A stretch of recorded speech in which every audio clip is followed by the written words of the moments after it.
the sense sphere. You must listen to our demands.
Hi. Happy summer's night. It's been absolutely outstanding out there, hasn't it? Well, thanks for joining us. Gosh, so much to talk about. Where do you start? My God, where do you start? Well, let's start at the beginning, shall we? Comic-Con has come and gone with a flurry of announcements and news and gossip, which we will dive into tonight with our usual alacrity and wit. Do you know, I recall it was Late 1983, a British convention where the BBC would make announcements, like Rories of the Deep being in the new season with the Sea Devils. Let's go 41 years later, the spin-off is announced across the pond to those who do not pay for the programme. Globalisation in the media shows how little we now all are. We have no voice. Anyway, so much to discuss, my God. And like I said, has RTD gone rogue? Or I bet you're saying to me, what, you've just sussed it, Brendan? Some of his announcements, like I said, I've got it in a segment. You can look forward to that. RTD's rambling rhetoric, as well as Ncuti'S thought showers. Some amazing statements. My God, do they plan this? Anyway, so much to discuss. So let's start with the housekeeping. Please. We are trying our best to give you what you want. Click on the notifications so you know when we're doing saloons, etc. Give us a like hike. I learned about that. Don't know what it is. Sounds nice. Give us a like hike. Come on, the size of that it's with the size of that digit you could surely press. Keep checking. Have you given us a subscription or has it fallen out? Check on that because I've got your number. And of course, if you want to DM me on X or Twitter, you can see at the top there at Sensosphere, or email at sensosphere@gmail.com. They're the best ways of getting in touch with me, really. So please join. I mean, I get some amazing comments and I really enjoy them and I try and get back to everybody possible. So let's get the panel on. Let's get them all on all at once while we've got them. So, hi everyone. Hiya. Hello. Well, so much. I'm not even going to witter on here. Last week we forced Biden to drop out of the race during the show. I'm thinking that today we can, who knows what we can, who we can target. Tell us in the chat who we need to target today, and we'll get something done before the end of the show. I think I think you've got some hopes here. But let us start with a bit of sad news, really, which is Ysanne Churchman, age 99, Alpha Centauri, but also Grace Archer in The Archers on BBC Radio 4. She died on July the 4th, it was announced. And I've got lovely, happy memories in the Pertwee years of Alpha Centauri. So, yeah. And she returned recently, didn't she? She came back and did a cameo, didn't she? Yeah. So, the Capaldi Mars one, which was great. Yes, that's the one. Yeah.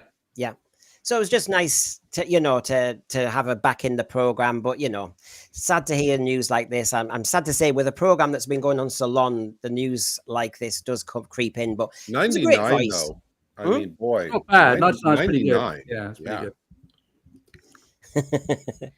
So rest in peace. Now, did anyone, I know I'm talking to one American here. You'll have to just go with us for a second. Last night on BBC 4, they had a kind of 70s, 80s night, and they had Bruce Forsyth and the Generation Game on, and the repeat was from New Year's Day in 1973. And look who was on it. we had John Pertwee on it playing Dracula, so to speak. And there's Liza Goddard from Terminus. So June Whitfield was also in it. She was playing some kind of harlot, so to speak. But John Pertwee was so recognizable. Absolutely. I mean, look at this. Did you see it, Michael? No, but I was just thinking he would have still been playing the Doctor at the same time. Yep. So it's an interesting time to do it. No, I missed that one. Well, it's on BBC. Okay. Yeah. Oh, he was doing his carry on acting, so to speak. You know, he was really going for it. Yeah, I wonder what he's doing in this picture. He's just getting out of the coffin. Okay. So June Whitfield, the harlot, so to speak. It's kind of carry on screaming, but done by the Generation Game. He gets out and takes a fluid, a bit Jekyll and Hyde, and then, you know, there he is. That's cool. Yeah, that's good. I'd like to watch that.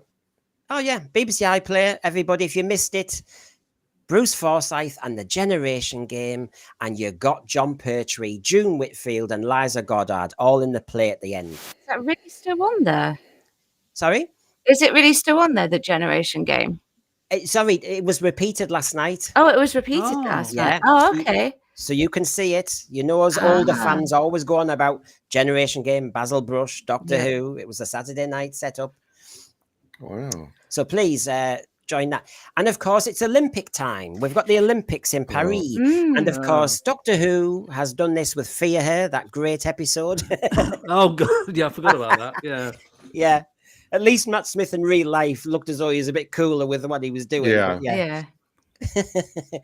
But I have to say, did anyone see the Paris opening ceremony? I heard it was a washout. I heard it wasn't too good. Yeah. And did you see, for example, we saw a version of the San Diego Comic-Con. They there was a sequence that went on for too long. It hadn't been rehearsed, you see, because they wanted to keep the surprise of how rubbish it was. And you had this sequence with a catwalk. You can see that fat lady in the background who pretended she was some sort of DJ, but she gave up. She was very French. She just gave up. And then you had Papa Smurf. And then you had all these people who, as you can see on the right, were doing a version of The Last Supper. Yeah, isn't that just fantastic? He said sarcastically. It's different. It just reminded me. This reminded me of the infection we've got now in the media, which is they think this is all they have to deliver to us all the time. And of course, they seem shocked that people around the world were censoring this and going mad about having to watch this for 25 minutes because they wouldn't move on to the next bridge. But there's a sense of, I mean, the groups that do this have a sense of invincibility. They think they're untouchable because they tick all the right boxes. Well, some of them were revealing too much of their undercarriage at certain points as well. That picture on the left looks like a picture of a meeting of the Russell T Davies fan club. Well, Gary, this is what the thing. I was watching the Paris opening ceremony, but I thought, do you know, this could be Doctor Who the way it's made now. You know, this coming in season 2. This is like a preview, isn't it? How do we know that that's not a? How do we know that that's not? It's a screen grab from it. Yeah, it could be behind the scenes or something. That might be the Christmas special. Yeah, that's it. It's a remake of End of the World. You had little blue people in that, didn't you? Oh dear. If you haven't had enough, there you go, Papa Smith. I do realise I'll be doing this for Woke Wednesday, please. And you know that we already know that Russell T Davies rips off ideas from everywhere, whether from himself or Star Wars or whatever. This is going to become he probably was watching this and goes, "Oh, that looks okay," and then he got on his typewriter, just like in your puppet video. Yeah, Brendan, the puppet's watching this. He goes, "Oh, okay, I think I'm going to have a blue man." So there you go. It made me think of Doctor Who, I'm sad to say. But we are here to talk about the Comic-Con in San Diego. They announced things across the pond now. The British taxpayer doesn't get that kind of privilege anymore. We have to kind of, tune into other stuff and get told by other people. It seems to be the way, streaming and, of course, the big announcements across the pond. So this will be interesting for me because I've been working all weekend. So I have only seen the trailer. I've not actually heard any of the announcements. Well, there you go, Rachel. Look how exciting that looks with no panel. Yeah, brilliant. So before I go into all the items and everybody in the thread, I'll join you in a moment. we could go in so many different directions. My God. So I'm going to ask Michael, is there anything that caught your eye before I go more heavy on, you know? Oh, bye. Oh, that's no good. Clearly, he didn't want to Michael answer Light. that. Clearly, Yeah, he didn't want to answer that question. He didn't fancy that. So, Gary, anything caught your eye? Well, I mean, a couple of the articles I've scanned, and I'm sure we'll be talking about them, are just full of cringe quotes and self-congratulation and all this stuff. And there's a lot of interesting stuff, as I was remarking before the show, about kind of what was said and what wasn't said, which I personally think is very revealing. And of course, there's Millie. She always looks great. Yeah. Well, they were all very happy and smiley, and gosh, yes, what a little jaunt for them. Michael, I was coming to you before you dropped out, but sorry, my connection always plays up. Sorry, what were you going to ask me? Go on. I was going to ask before I go on the news and everything, and we go through it more methodically. Is anything that actually caught your eye? Well, I mean, like I said, I heard some of the news about what's coming up. What's caught my name? Apparently, we've discovered the new companion's name. I can't remember. Is it? Oh, yes. Yes. What was the name? Belinda something. Chandri. Yeah. Chandra. Yeah. Chandra. I saw that, and I saw obviously the Christmas behind the bonus scene or something there. It was, it's hard to comment really. I mean, I'm not excited. Let's just put it that way with what I've seen, but I don't know. I need more information really. Well, we're going to do the news now. So those who've tuned in, I'll reward you straight away, and then we can discuss it at length. But you can see Tharies and other streamers, it splits the crowd, this, doesn't it? Just saying, dead shows don't tend to get spin-offs. A whole H panel with a 5-minute preview of the next episode and an entire set from the show rebuilt for the convention. So we need to calm down because we've been told. That's why that's baloney. Because is that like who is that? Is Tharies. that Tharies? No, I mean in the picture, is that who's the late night guy? Like some American late night guy. Yeah, I think that's, but it doesn't I usually look like recognize that. Yeah. Everybody immediately jumping on the bandwagon about, they announced this spinoff. It was announced like months ago. Somebody said we knew it was 5 episodes. They knew the name, but now they're treating it as some huge revelation. The fact that you can't correlate it to how the show is done, because when Disney came in, it was an order of 26 episodes. Which included this 5 episodes. It was the 3 60th specials, 2 Christmas specials, so that makes 5, 2 8-episode seasons, so that kicks it up to 21, and then this 5-episode spinoff. So it was always part of the initial 26-episode order. The fact that they make this announcement has absolutely zero reflection on how the show has done. And there you go, Jimmy Kimmel. It was. Yeah, thank you. Yep. So there you go. Well, I think it's best if we actually start with the news then. So I'm going to start with the news, our little segment here. There's so much news. Let's get rolling.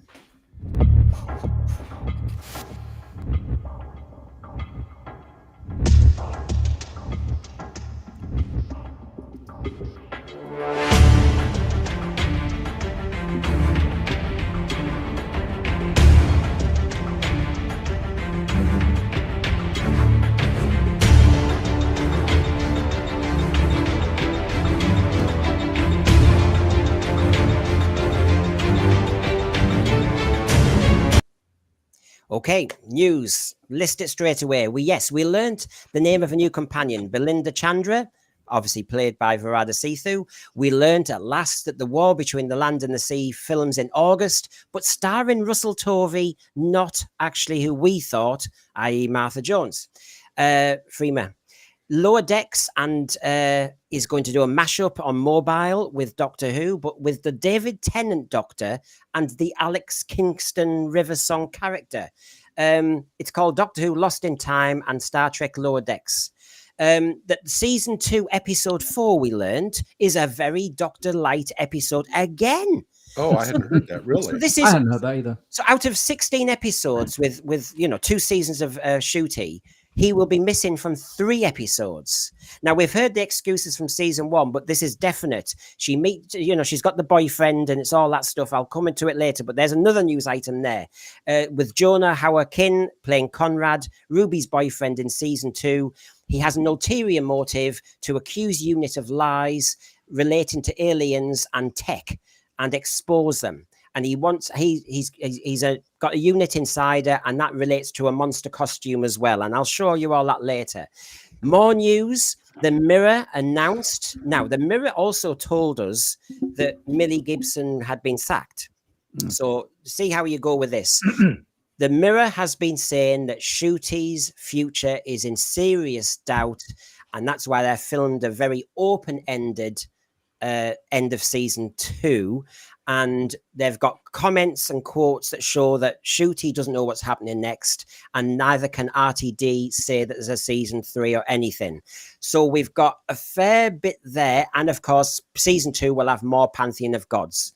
So that's the wrap up so far. Have I missed anything there, folks? That's quite serious then, if they're actually leaving it open at the end of season 2. That tells me that they are in very great uncertainty as to how it's going to be going.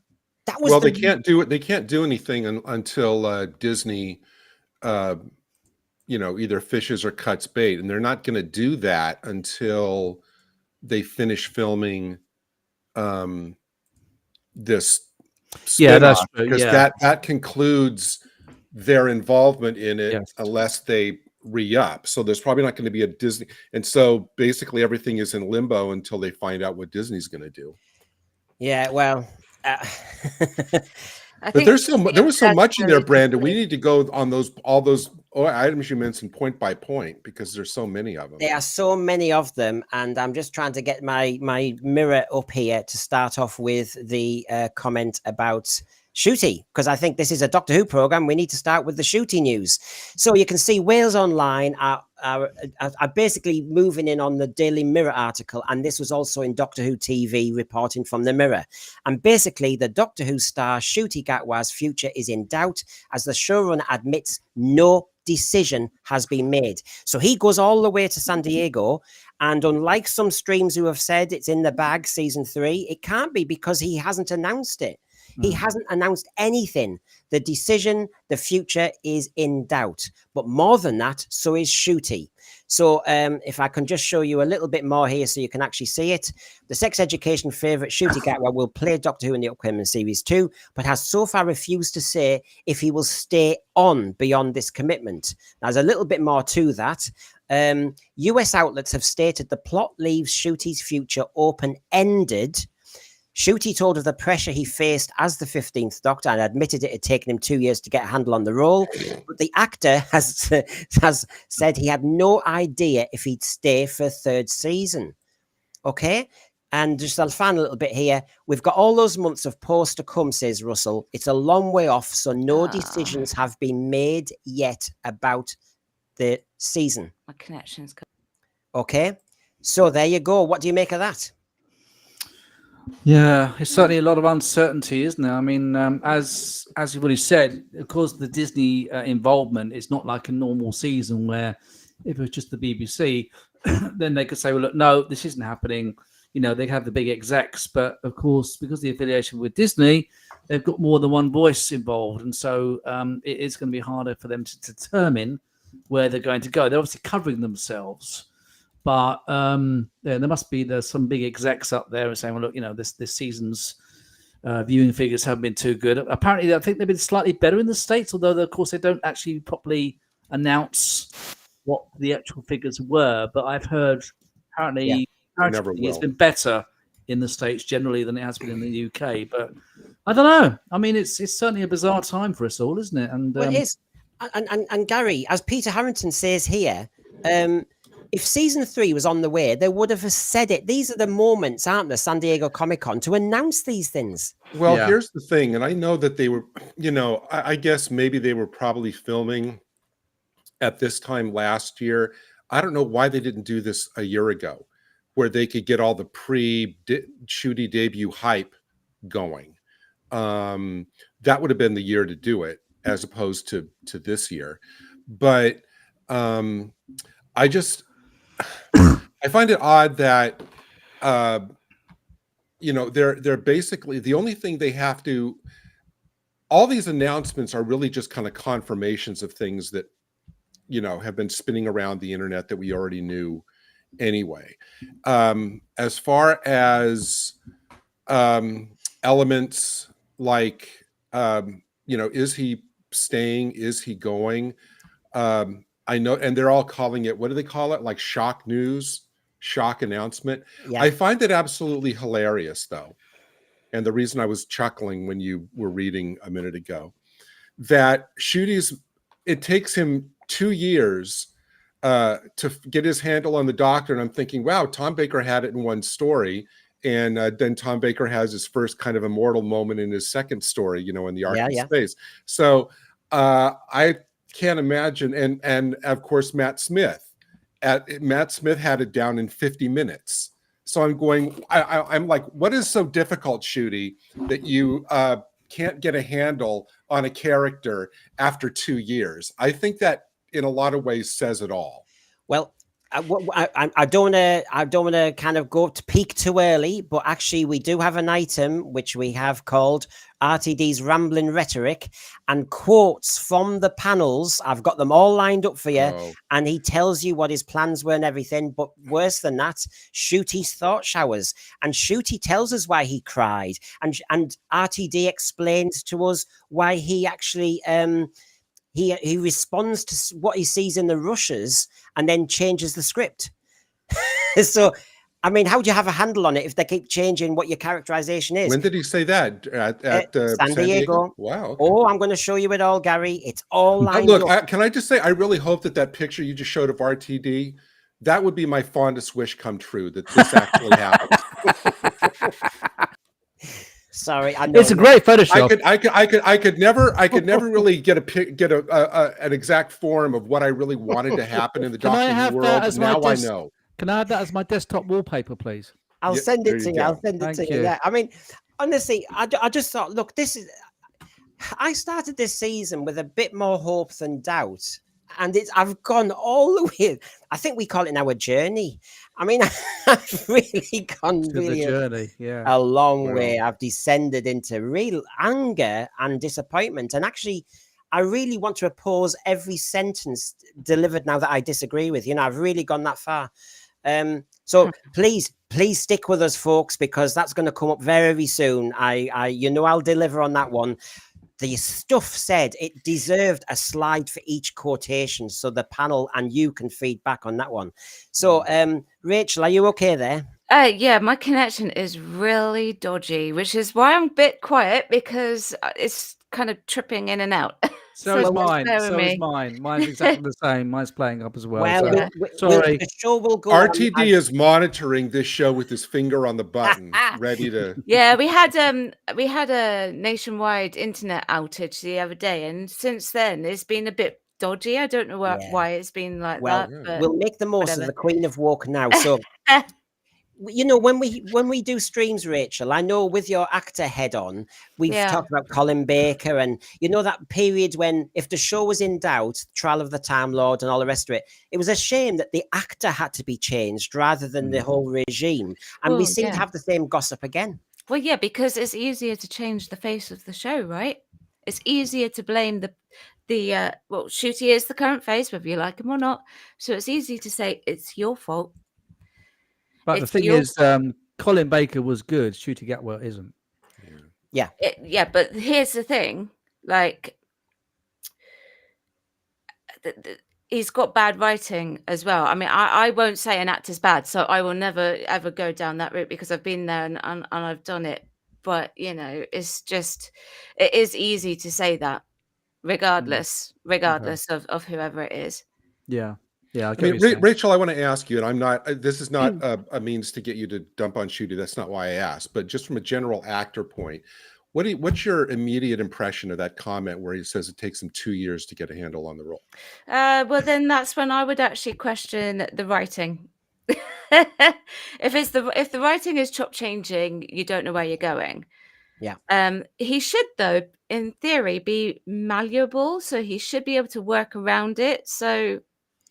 I don't know what's going on there.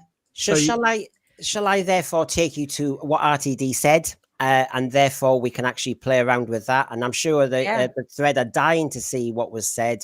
I'm dying to see it because I haven't actually seen any of it yet. Well, so some of we're going to get to the spin-off news. We're going to get to the Christmas trailer. We will analyze that tonight. It's all there, even throwing some merchandise. But these are the main elements. He runs the blooming show for good or bad. And this is what he's been saying. So here's one of the first ones here. He said this with glee. 20 years ago, all the geeks and the nerds were the freaks and were just embarrassing. We were the ones ignored at school, and now we rule the world. The movies, the television, the culture, even Kamala Harris has appeared on Drag Race. And she won too, I think. So the cat that got the cream, look at that. I'm thinking, have you missed the point of this program, RTD? You know, I think it's a bit of a myth that everybody who felt like an outsider found Doctor Who. I think I played football. I wasn't bullied at school, but I love escapism and I love sci-fi adventure. And I love the program. And I hate the way they are distorting the myth to do with Doctor Who, that every freak, I'm using his language, every geek and every nerd found Doctor Who as their safe space. Yes, some people did. But there's a lot of us who were just having a nice little life and just like Doctor Who. And now he's saying it's basically for them and now they rule the world. Well, I've just shown you the Paris opening sequence. And yeah, I think you do. Michael, is this calming you? No, because the fact of the matter is with Doctor Who, when it came back and over the last 15 years, it wasn't embarrassing. It was a series that I was really happy to watch with other Whovians or people in general. And now he says, like 20 years ago, all the geeks and nerds were just freaks and just embarrassing. I find the series after the last series embarrassing. So I don't know whether that's to answer your question, but I don't like the way he sort of puts the way that he feels about that in respect to 20 years ago. I don't know. It doesn't seem very respectful to fans. And I think, Gary, this is reductionist, do they call it now? Reductive, because not every Doctor Who fan was a freak or a nerd or a geek. Yeah, exactly. I hadn't seen this quote until you put it up. And my first reaction fits what I already believed about RTD. This guy has such anger and bitterness about specific things or life in general. I can just hear the way he said, we were the ones ignored in school and now we rule the world. He has such a massive chip on his shoulder. And he is now so delighted that, he gets to flip the finger at anybody who's ever done him wrong. It's not about the geeks and the nerds. It's about him. And, he has to couch it as what he's saying is true of everybody when it's clearly not. It is true about him. He was the one ignored at school, and now he rules the world. So it's all about him. The other thing is, though, Rachel, is the other myth about Doctor Who is all the outsiders like Doctor Who as their safe space. But now he's saying we're now the insiders. So what about us outsiders who don't get this? Has Doctor Who forgotten that apparently it was for all the outsiders? Because now all the outsiders are in the tent. They don't care about us. That's nice and inclusive. Oh, it's very inclusive. Is that how far do you go before you actually ostracize the majority of people who actually adore this show? He's certainly taken it there. I hadn't heard that remark either. Oh, you're going to enjoy tonight, Rachel. But he's turning his back on the fans again. That's what he's doing with these comments. And I don't know who. Look, even if Doctor Who was just for the nerds, I hate this. By the way, I hate this language. He hasn't been a teacher, has he? My God, you don't talk like this, RTD, especially if you're supposed to be a lovely person. I'm sorry, stop using language like this. Unfortunately, that's a big thing in my industry. Yes, I know. We know from all the award ceremonies they have to tell us how to live when they don't do it themselves. I know. Yeah. I'm trying to keep up with the thread. Keep coming. We will have certain kind of real big opportunities because there's so much tasty stuff. And I'm sorry. What does Kamala Harris appearing on Drag Race have to do with the emergence of the geeks and the nerds? Well, I mean, I know that he personally loves it, and that's his, crusade. But again, it's his crusade. It's not what everybody else. I mean, this is it. They think they've got Trump sidelined now. They think they've done their great moments. It's They've got politics. Kamala Yeah. Harris. Okay. Good luck with that. Yeah, you know what I mean? They really think they have got the world where they want it. They've had the Paris opening ceremony, doing what the hell they want with that, and insulting so many people watching it and boring and rigid at the same time, because it's not about entertainment now. They're going to rule the world with America because they didn't like how it was heading, so they dumped Biden, got Kamala. The fact that a BBC showrunner, is moving into American politics. Wow. Why? Why are you doing that? Arrogance. Arrogance. And he's obviously going to insult 50% of the American public. So well done on that He's one. saying I'm sure he sincerely believes every single word that he's saying. Yeah. But he's also saying the right things to try to get in good with the people he hopes is going to give him a career after Doctor Who collapses. Yeah, he's looking already ahead past Doctor Who, isn't he? Yeah. Do you want another tasty one? Go on. I don't know. We can handle it. Right. When Rogue was going out on BBC One at 7 p.m, it gets to the scene where the Doctor is singing Kylie Minogue. My phone beeped and I wondered who was texting me in the middle of Doctor Who. And it was Kylie Minogue. She was watching and she said, "Oh my God, the Doctor is singing my song." That's total BS. Oh, That I is don't total believe that. BS. Did he actually say that? Yes, he said that. Yeah. That's Right, BS. well, we need receipts for that, and we need clarification from Kylie. Was it a film that he said that, or was it just something that was sort of like? I want phone records, or I'm not going to believe it. Yeah, me too.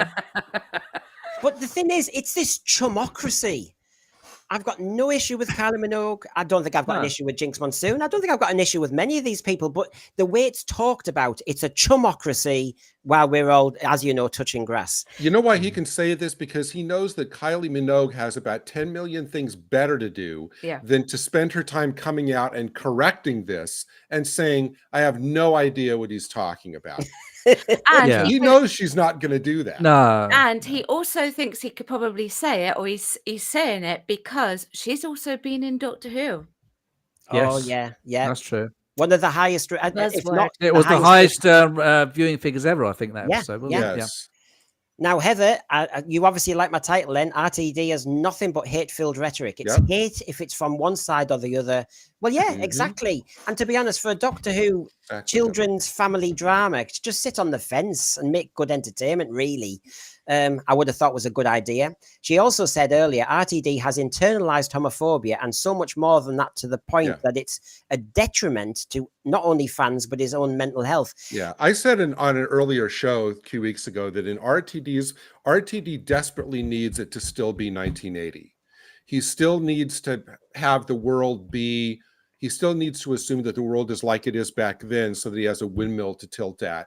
And he has an expression for all this anger and resentment, like he's doing the world a favor. And he doesn't realize that the world's moved on in the last 40 years.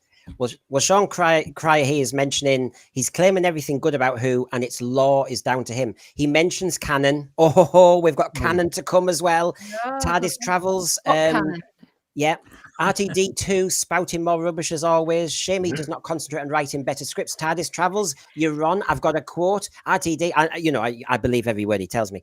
RTD has told us at San Diego that he actually rewrites the scripts according to how he sees Ncuti and Millie's dynamic. So he's still up till 2 a.m. changing bet, yet, and. Yeah.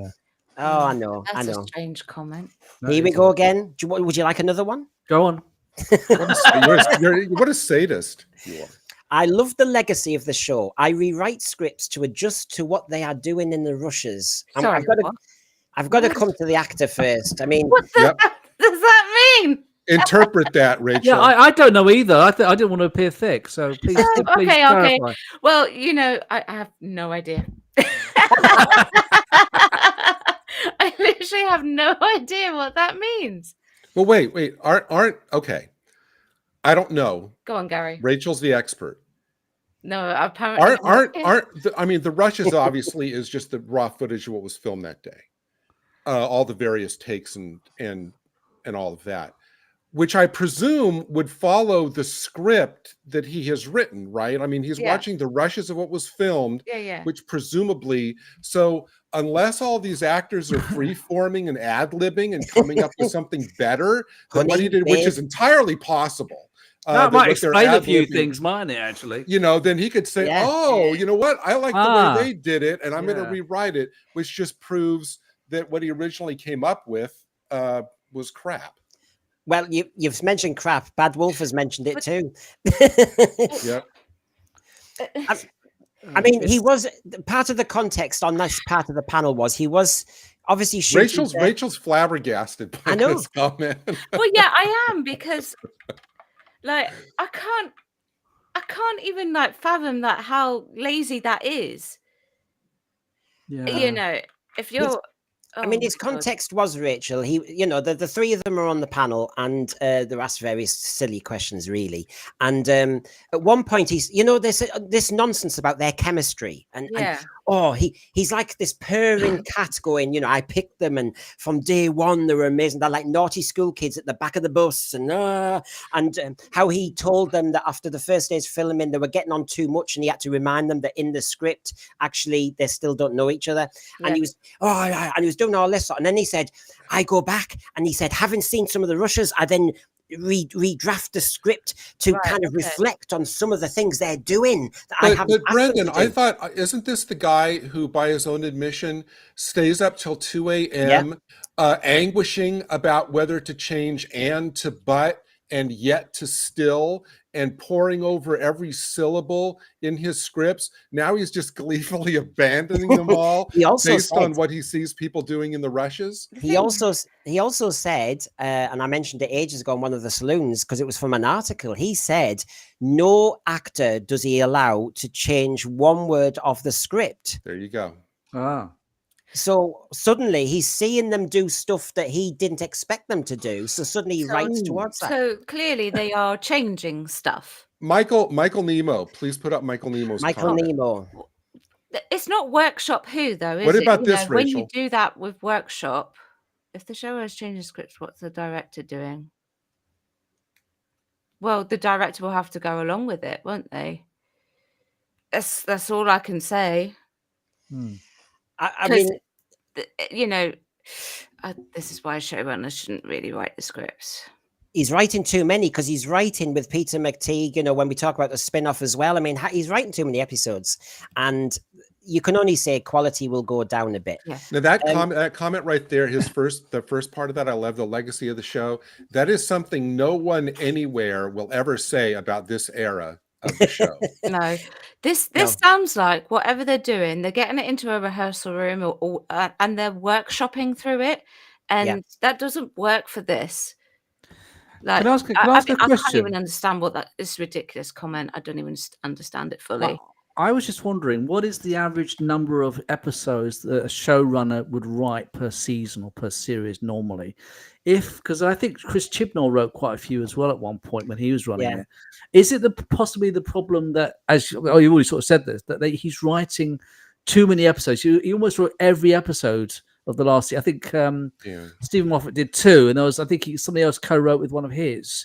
Is it maybe the fact that he should write maybe half the series? Well, I suppose he did write half the series, but I just wonder whether it is one of the biggest problems is that he's just simply got too much involved with every episode and every aspect of it, which is half the problem.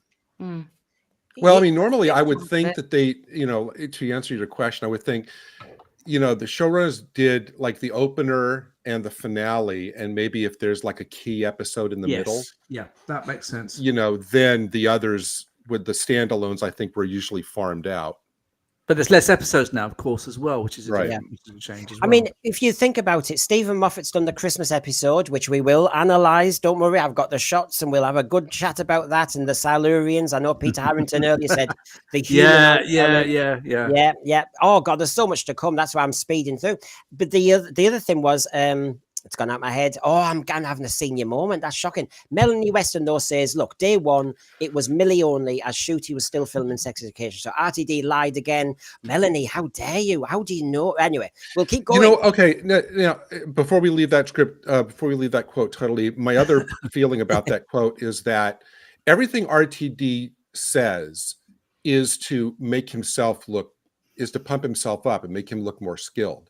So my belief is that the intention of that rewriting scripts is because in his mind, that makes him come off as really, capable. He can adjust on the fly. Look at what a good writer he is. No. He's capable of doing all this.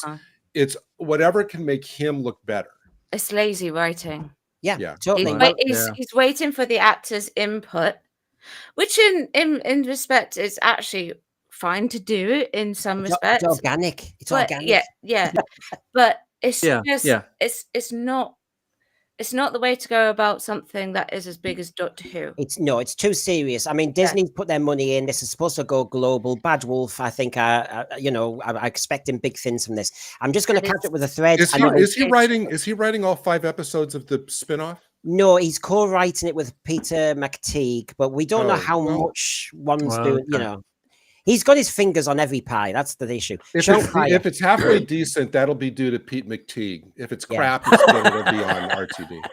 Come on, Pete, you can do it, mate. Well, Pete McTeague does those amazing,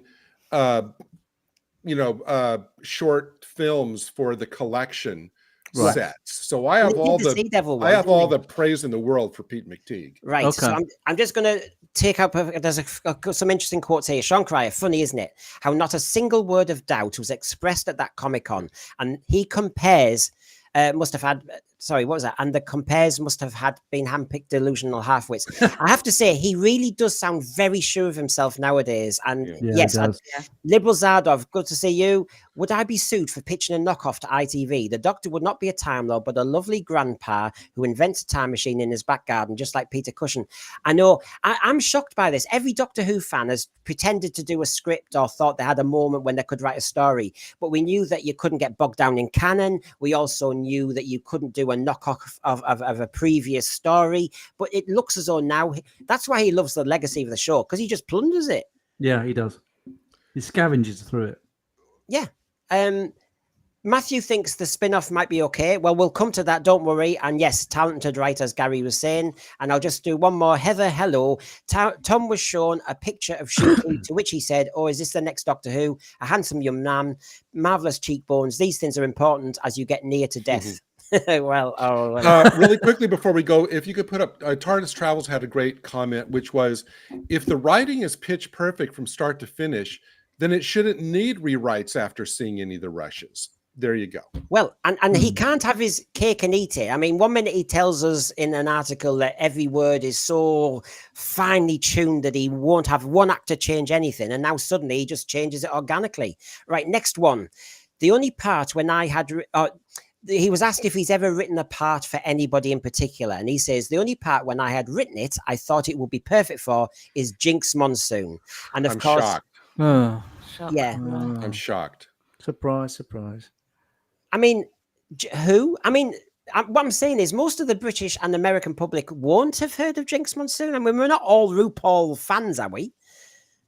Nah. I never heard of the guy. I mean, he just came across as a pantomime character, so I don't know anything about it, where he's been and what he's been involved with. Yeah, with a bit of sexual moaning and groaning, I thought as well. Well, yeah, that too. Yeah. I mean, it was too suggestive. It was disgraceful. Yes, well, yeah. Do you think he had a picture of Jinx Monsoon like next to him as he was typing in his word processor? Well, next to his laptop, you mean? For inspiration? Yeah. Yeah, he might do. Yeah. Probably what happened was he wanted Winifred from Hocus Pocus, but couldn't get Bette Midler to do it. So yes. Yeah, well, John Newden, good to see you. Jinx and the musicals will return, mark my words, right? Oh, do you think so? John, I'm blaming you, John, if that happens. Yeah, John. you've cursed it now, John. Oh, no. He's not going to come back, is he? Oh. Haven't you got work, John? John. I guess, Brendan did say that, something was mentioned about the Pantheon coming back, so... It was mentioned, yes. Can it just be a different Pantheon if they're going to do that? They should do a Christmas pantomime episode of Doctor Who, a proper pantomime somehow. And they just did 8 episodes of that. Well, yeah, that's true. So Yeah, I had can to- just see that. Like, he's behind you could be the actual title of the episode. I don't know.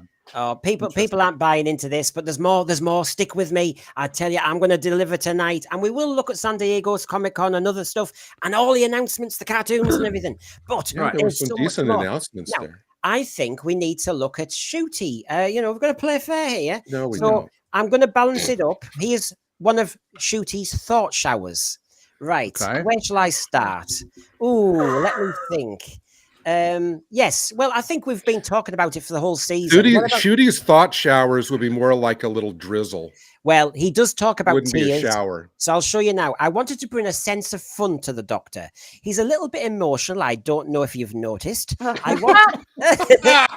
No, really? Really? You can see Oh, it that's a on video. surprise. Put that right next to the rumor that Bill was gay and What? Did you not get that memo, Gary? No, I it's only a rumor, I guess. Yeah. So I wanted him to feel everything because he gets to experience everything. I tried to steal a little something from all of the Doctors and make it my own. Where? What? I thought they weren't allowed to talk about past Doctors on the set. Self-delusion is a wonderful thing. But he's Rachel, got don't you think? no elements of previous Doctors in his own None. incarnation at all. No. There's not one familiarity in Well, any of the previous Doctors that I've seen with his role. Michael, you've missed it because he wears trousers some of the time, and most of the Doctors wore trousers. So that's one. Yeah, that's true. Yeah, Most of them had hair. true. Yeah, I think you've missed some points. That's true. Yeah, he wears. Yeah. Oh, you know what the key word is in there? I tried to, meaning maybe he wanted to, and then RTD came and said, "I'm not having that." No, Just cry some more. Gary, just to play a bit of devil's advocate, you'd never know actually, because he only wanted one costume. Yep. Originally, so he might have actually gone in with the intention of doing like a Sylvester McCoy. Why didn't they do? Doctors? Why do they not have one or two costumes like all the previous Doctors? Because that is another iconic factor of a Doctor. Every week you don't know what to expect, and it throws you off the character. Oh, RTD loves it. RTD has said he loves this. He thinks this is how it should be.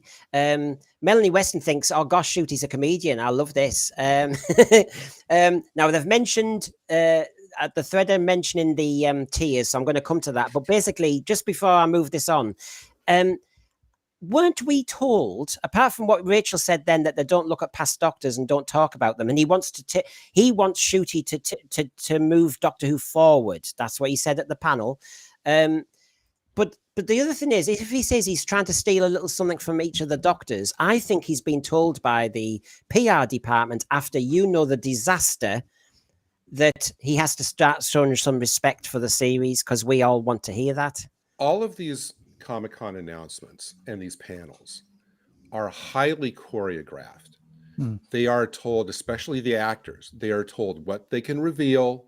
They are absolutely told what they can't reveal in terms of like news or backstage behind the scenes. So every one of these comments is highly prepared, even things that may not be true, like this one. It sounds good.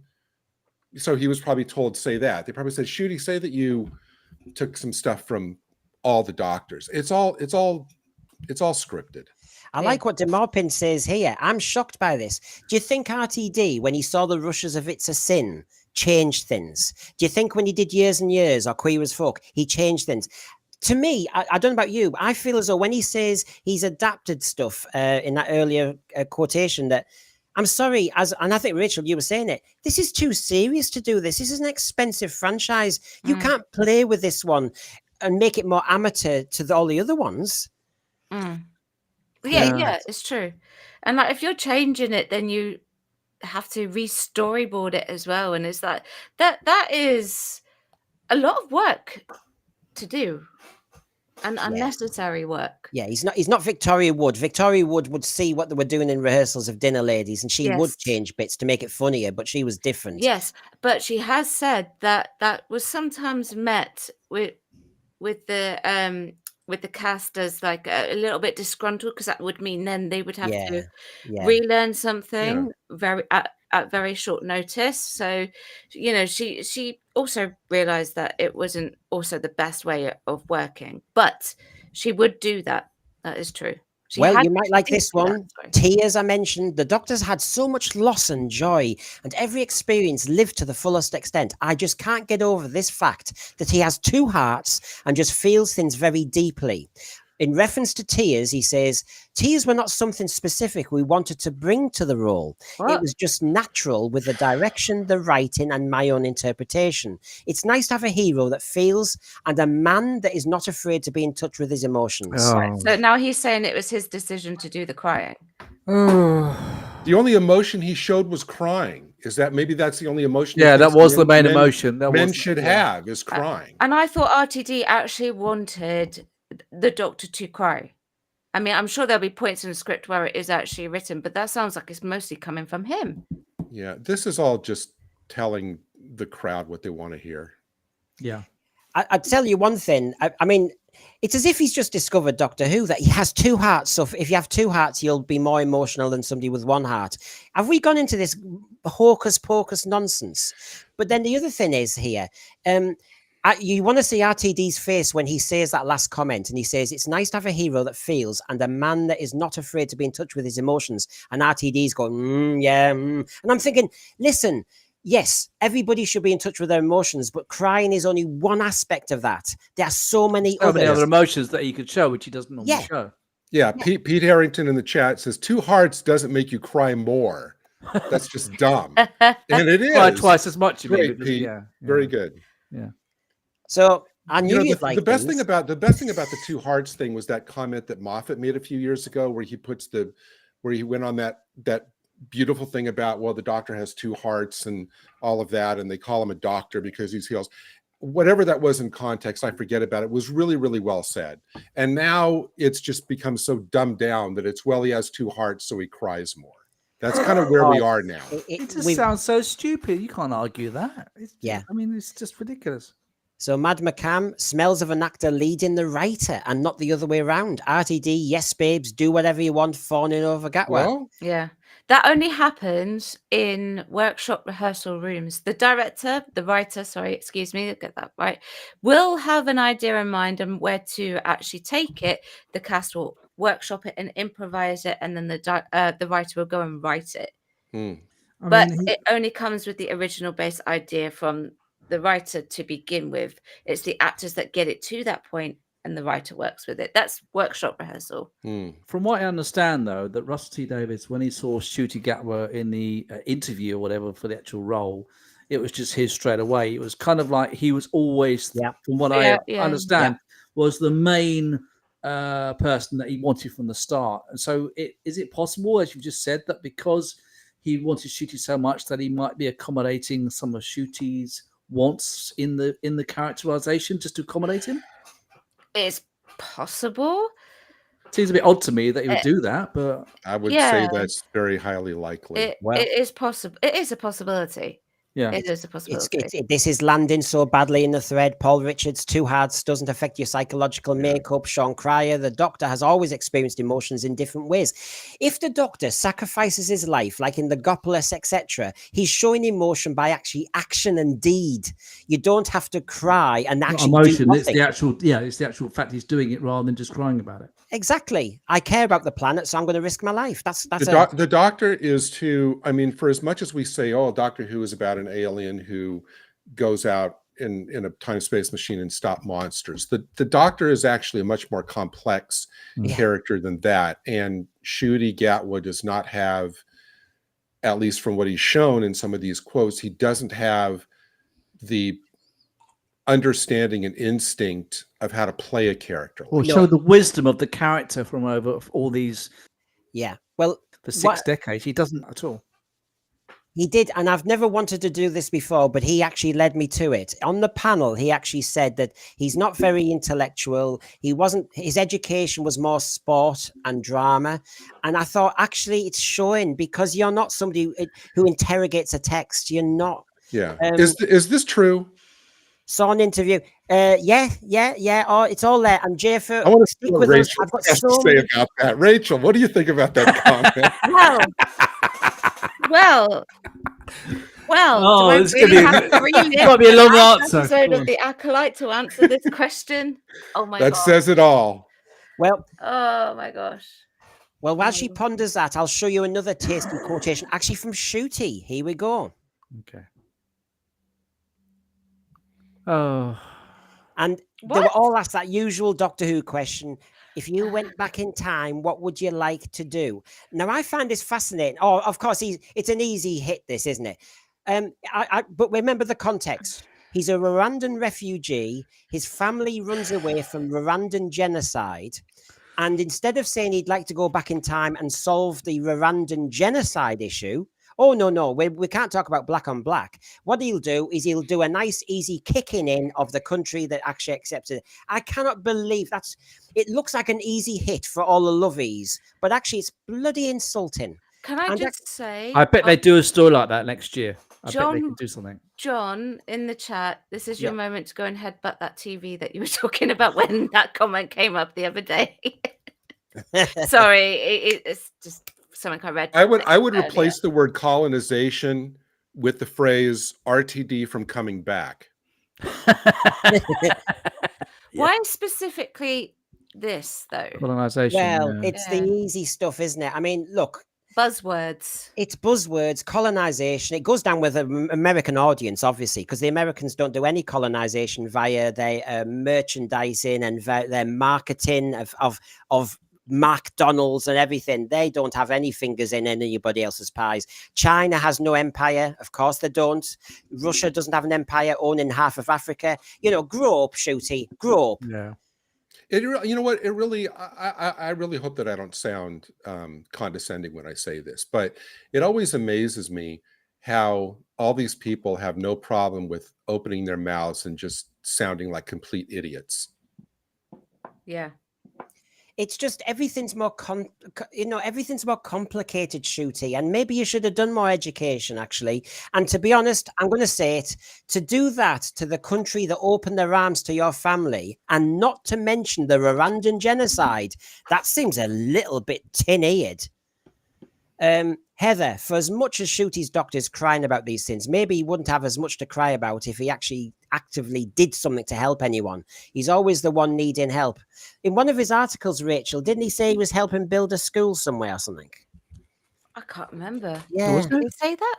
Yeah. If I went back before the series started, you had the Time magazine. There were loads of them. I'll go back to it. Honestly, Heather, there was half a story about he was building a school. He's helping plan doing it. It's not. Oh, I thought you mean he was like a bricklayer or something. That could be interesting.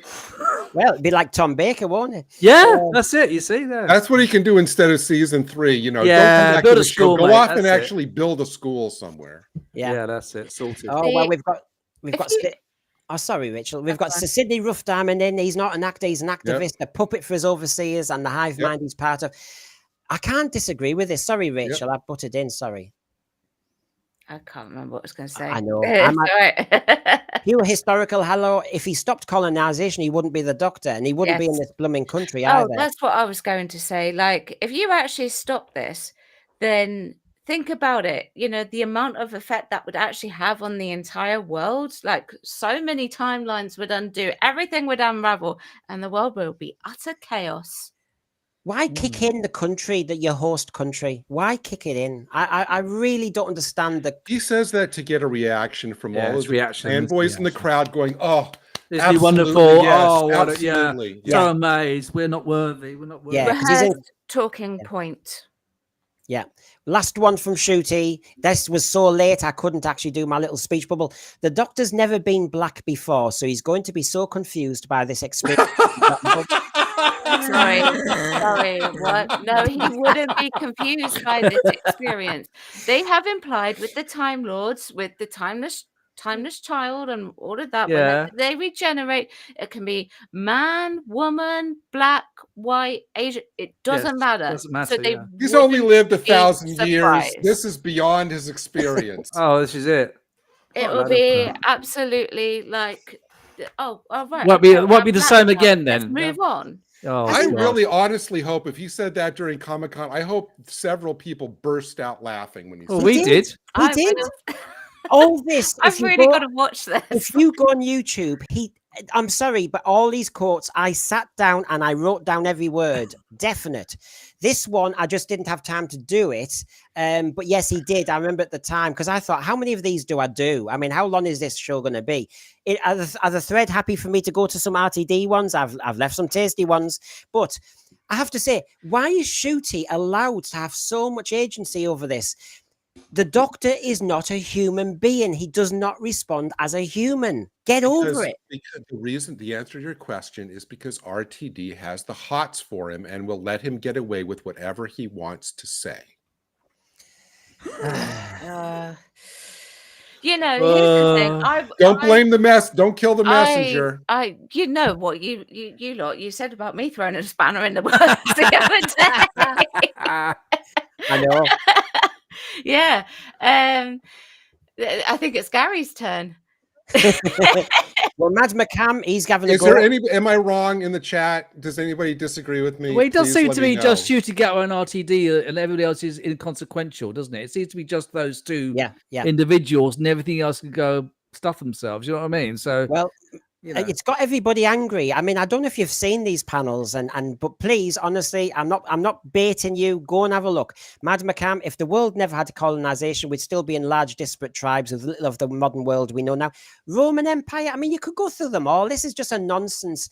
These you've got to be careful when you do history. You can't just bool in with a soundbite. Crimpling de Bloom, good to see you. Does Ncuti saying that the Doctor's never been black confirm that the fugitive Doctor comes after the fifth? Well, exactly. He's talking. He probably forgot about it. He probably forgot about the fugitive. Totally. Yes, what he's talking about. If somebody showed him a picture of Joe Martin, he'd probably go, "What's this?" He would have he wouldn't even know. Wouldn't have an idea from the actual appearance in the 12th season. 12th, I don't know. What it is. So sorry about that. That was Ncuti's thought showers. But Brendan, when was it you, Michael, who was talking about Christmas? The pantomime thing. Well, I've got a quote for you from RTD. Here we go. God, here we go. Right, everybody. Christmas special. I think it's a great family time. Whatever family you've got, whether it's your real family or chosen family or invented family, there is something that fits Doctor Who about that.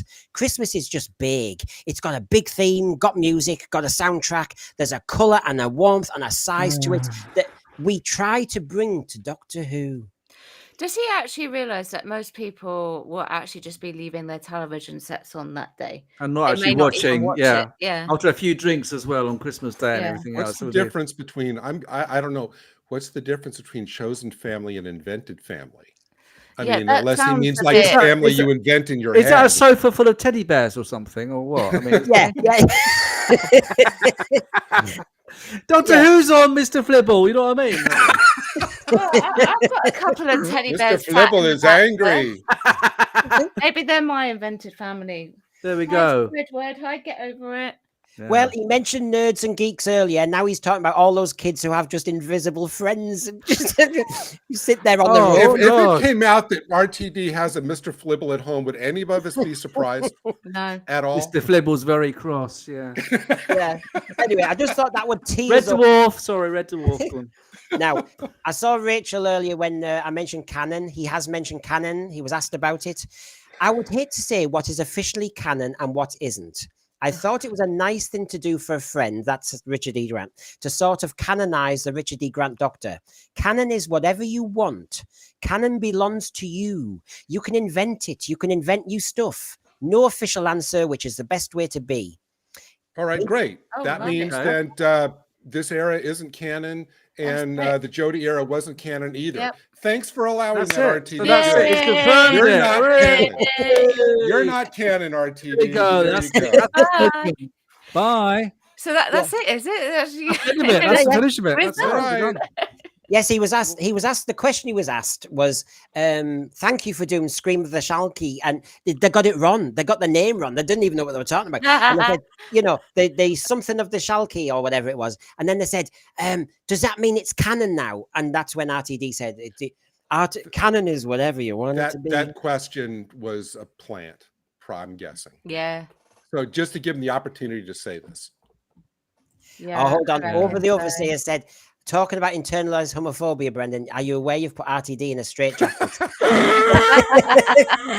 He wants to That's the bring best you. one. That is a fantastic Yeah. comment. I love it. That's something RTD will never That was be in. brilliant. I love it. I know. Over the oversay. Am I naughty? Sorry. Here we go. Here's another one. I know. I think we're liking these, aren't we? I am serious. I just wish science fiction was like a child's imagination, and all these properties that Star Wars, Star Trek could cross over, because they do in your head. When you are 8, you have Daleks battling the Sith. No, you don't. Do we? No, No, you I don't do remember not. doing that. Do you know what? I I don't want to think check with the thread and you three. When I was a kid, if I did have imagination about Doctor Who, it was within the Doctor Who world. When I Yes. imagined the Star Same Wars in Star Trek and because they've got their worlds are big enough themselves. You don't need to cross Yeah. them over the other three. Yeah, no, Yeah. I never crossed them over. No, no. I was more interested in the laundry basket and the little laundry thing that my mum had to be a Dalek. They never crossed over There you other go. than that. No, I didn't think about that either. No, this Was that during his the Love Fest with no. okay. No, this was actually when he was just letting loose anyway. I mean, he was just coming up with any old tripe. I was sat there going, the Daleks battling the Sith? No way. And that's a lie anyway, because when he was 8, the Sith didn't exist. Yes, that's true. That's right. 1999 wasn't it? They came along with Yeah. There you go. Rogue One. right. Not Rogue One. What's it called? Force Awakens. Mm. No, it Yeah. wasn't. What's the first one? Phantom Menace. Sorry. Yeah. I mean, and Divan and Dragon, hello. Hello, Divine and Dragon. I never cross-pollinated my franchise even as a child. Do you know There you what? go. Respect kids. Kids don't do this. Actually, I'm glad you've confirmed it. Most kids actually like the lore of the Star Wars world, and they just play with the Star Wars world. Then they'll play Doctor Yeah. Who. I never had a TARDIS next to R2D2. I never did all that stuff. I'm a huge fan of all three franchises. I've got every episode of all three, and I love them all. But they're all very, very separate. I don't need to. Their universes are huge. Star Trek has made about 850 episodes. Star Wars has got all the series. Yes, they vary in quality. We all know in the movies, and obviously Doctor Who's huge as well. Why would you need to cross them over? They're big enough on their own. I think that it also explains the costumes, some of the costumes in the Empire of Death. I said, oh, they look like Jedi or like Siths wearing the monk cape. Yeah, And they're going forward like that. Everything that they're doing, that I was like, that is like so Star Wars. It's like, Yeah. I mean, I'm not a massive Star Wars fan, but I can tell when it is something that is like. So is that intentional? Is that what you're saying? They might start to. When I did my review of it, I thought it was intentional. I think I said that. I can't remember, but I thought it was. Okay. The fact to me that RTD, from all these quotes, put them together, is reveling in not having to adhere to any kind of narrative rules, any kind of storytelling rules. Nothing is canon. It's all fantasy. It's like a child's imagination. You can do whatever you want. He's trying to turn, whether it's intentional or not, he's trying to turn his lazy, inadequate writing into a virtue by saying that, oh, this is just what science fiction is. It's no rules. It's anything goes. It's not canon. You can contradict yourself every 10 minutes, but it's okay because it's just like science fiction, which is like a child's imagination. I mean, the fact of the matter is that saying. These shows, especially the Star Trek shows, they make mistakes, but they do. Obviously, Discovery, the more recent ones, they have got a lot of problems. But the Rick Berman era, for instance, in the 90s of Trek, they did try to adhere to canon. They tried to They tried to get it right. They didn't always get it right, but they didn't think, oh, it doesn't matter. We'll just think this up. Sometimes they make excuses, but it's an important factor for fans like us. We want things to correlate, to work with other things which have happened in the past. You can't just ignore that. Is anyone feeling like Snicker Boy now, which is, after hearing all this, starting to want Chris Chibnall back? No, I don't want Chibnall anywhere near it. I don't know. I don't know whether I might actually prefer Chibnall than Russell T Davies too. Well, I think there's two things. One is, would you like to have Chibnall back? And the other is this new era of Doctor Who making you think more kindly Timeless Yeah, Child yeah. aside, Yes, of what Chibnall I am thinking more kindly of Chibnall. Yeah, I have to say that because I didn't think it would go the way it's gone. Okay, final RTD rambling rhetoric, and I've saved a goodie. Okay. I'm going to ask Rachel first about this because of her background. Here we go. Gosh. Lock in. I'll go big screen so you can see it all. Oh. Right. I think it is part of the show going forward, to be honest. That's breaking the fourth wall. Lots of shows break the fourth wall, and I like it. I think it's fun. Everything I have written is one beat away from turning to the camera and saying, what do you think? I can promise you more music. There is an episode that is packed full of songs. I shall say no more. I have given away too much. Doctor Who should be everything, do anything, and go everywhere. Songs are part of it. Absolutely. Rachel. Really? He wants to break the fourth wall a lot. Really? This is not the Doctor Who. I'm sorry. Please, am I missing something? Before RTD1, when was the music in Doctor Who? Never. When was the breaking the fourth wall, apart from that Christmas episode with William Hartnell? When? Never. There are very few moments where it happens. He was rambling on about the Proscenium March the other day, and it was just like, oh, stop talking, will you? You know, it's just like, it's that the breaking of the fourth wall with the Proscenium March and everything, and he wants to start doing that because Doctor Who apparently has always done that, and I'm guessing he is actually referring to that Christmas episode with William Hartnell, but it's like, does it work? my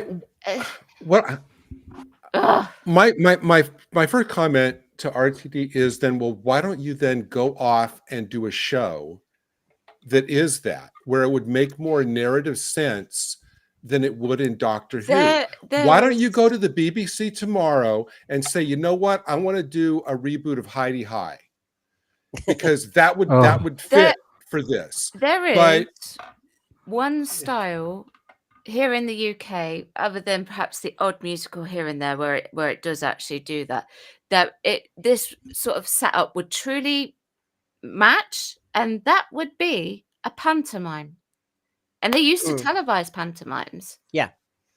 And JNT did pantomimes every Christmas, right? In the 80s. He did Cinderella with Colin Baker or Davison. Well, this is going down like a bucket of sick. Sean Cryer is just one of many. I've put the rest up. TARDIS Travels, Greg Smith, everybody. That just sums up everything wrong with this series and how Ron RTD is for it. This is a man who just seems unleashed at the moment to me. I'm sorry, but I'm not recognizing Doctor Who. Breaking the fourth wall. And I came to you first, Rachel, because breaking the fourth wall, I suppose you could, in one or two moments in some programs, maybe do it if it's merited. But oh my God, I can't see Coronation Street breaking the fourth wall. I can't.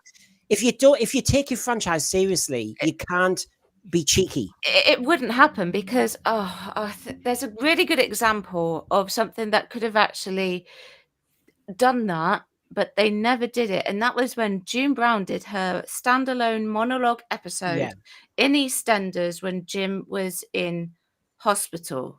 Obviously, Jim had been written out because John Bard in real life was very ill, and she could have broken that fourth wall, but she never did.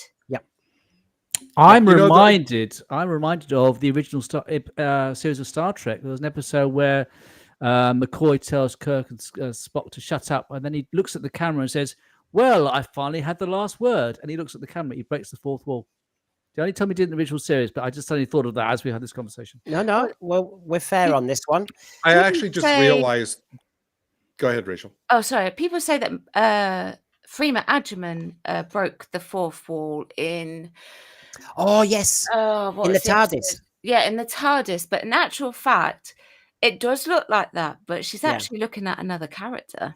Yes, she does. I agree. Another moment. They're all working the TARDIS for the first time, all the companions, aren't they? Yeah. You know what? I realized the perfect opportunity for RTD is sitting right there, especially with Disney's involvement.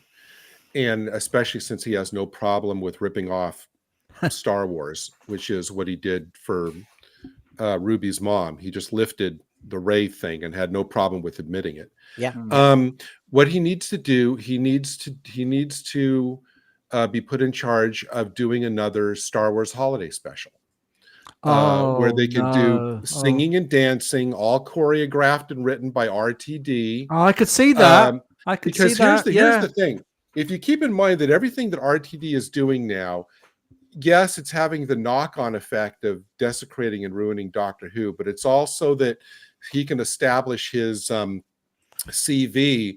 He could go to Star Wars when he goes to Disney. When he goes to Disney and saying, you know, oh look, I've done musicals before in this episode, so that way he can be involved with the next Disney animated musical or whatever it is. It's all set up to establish his credentials for the kind of stuff that Disney does. Yeah. So when he goes to them hat in hand, they can go, oh, RTD, you know, you're the perfect one for this. That's all he wants right now. What about, why doesn't he just like take one of the stage shows and make it into an adapted TV version of it? You know, like how Big Finish took one of them with the songs in. I can't remember what it's called.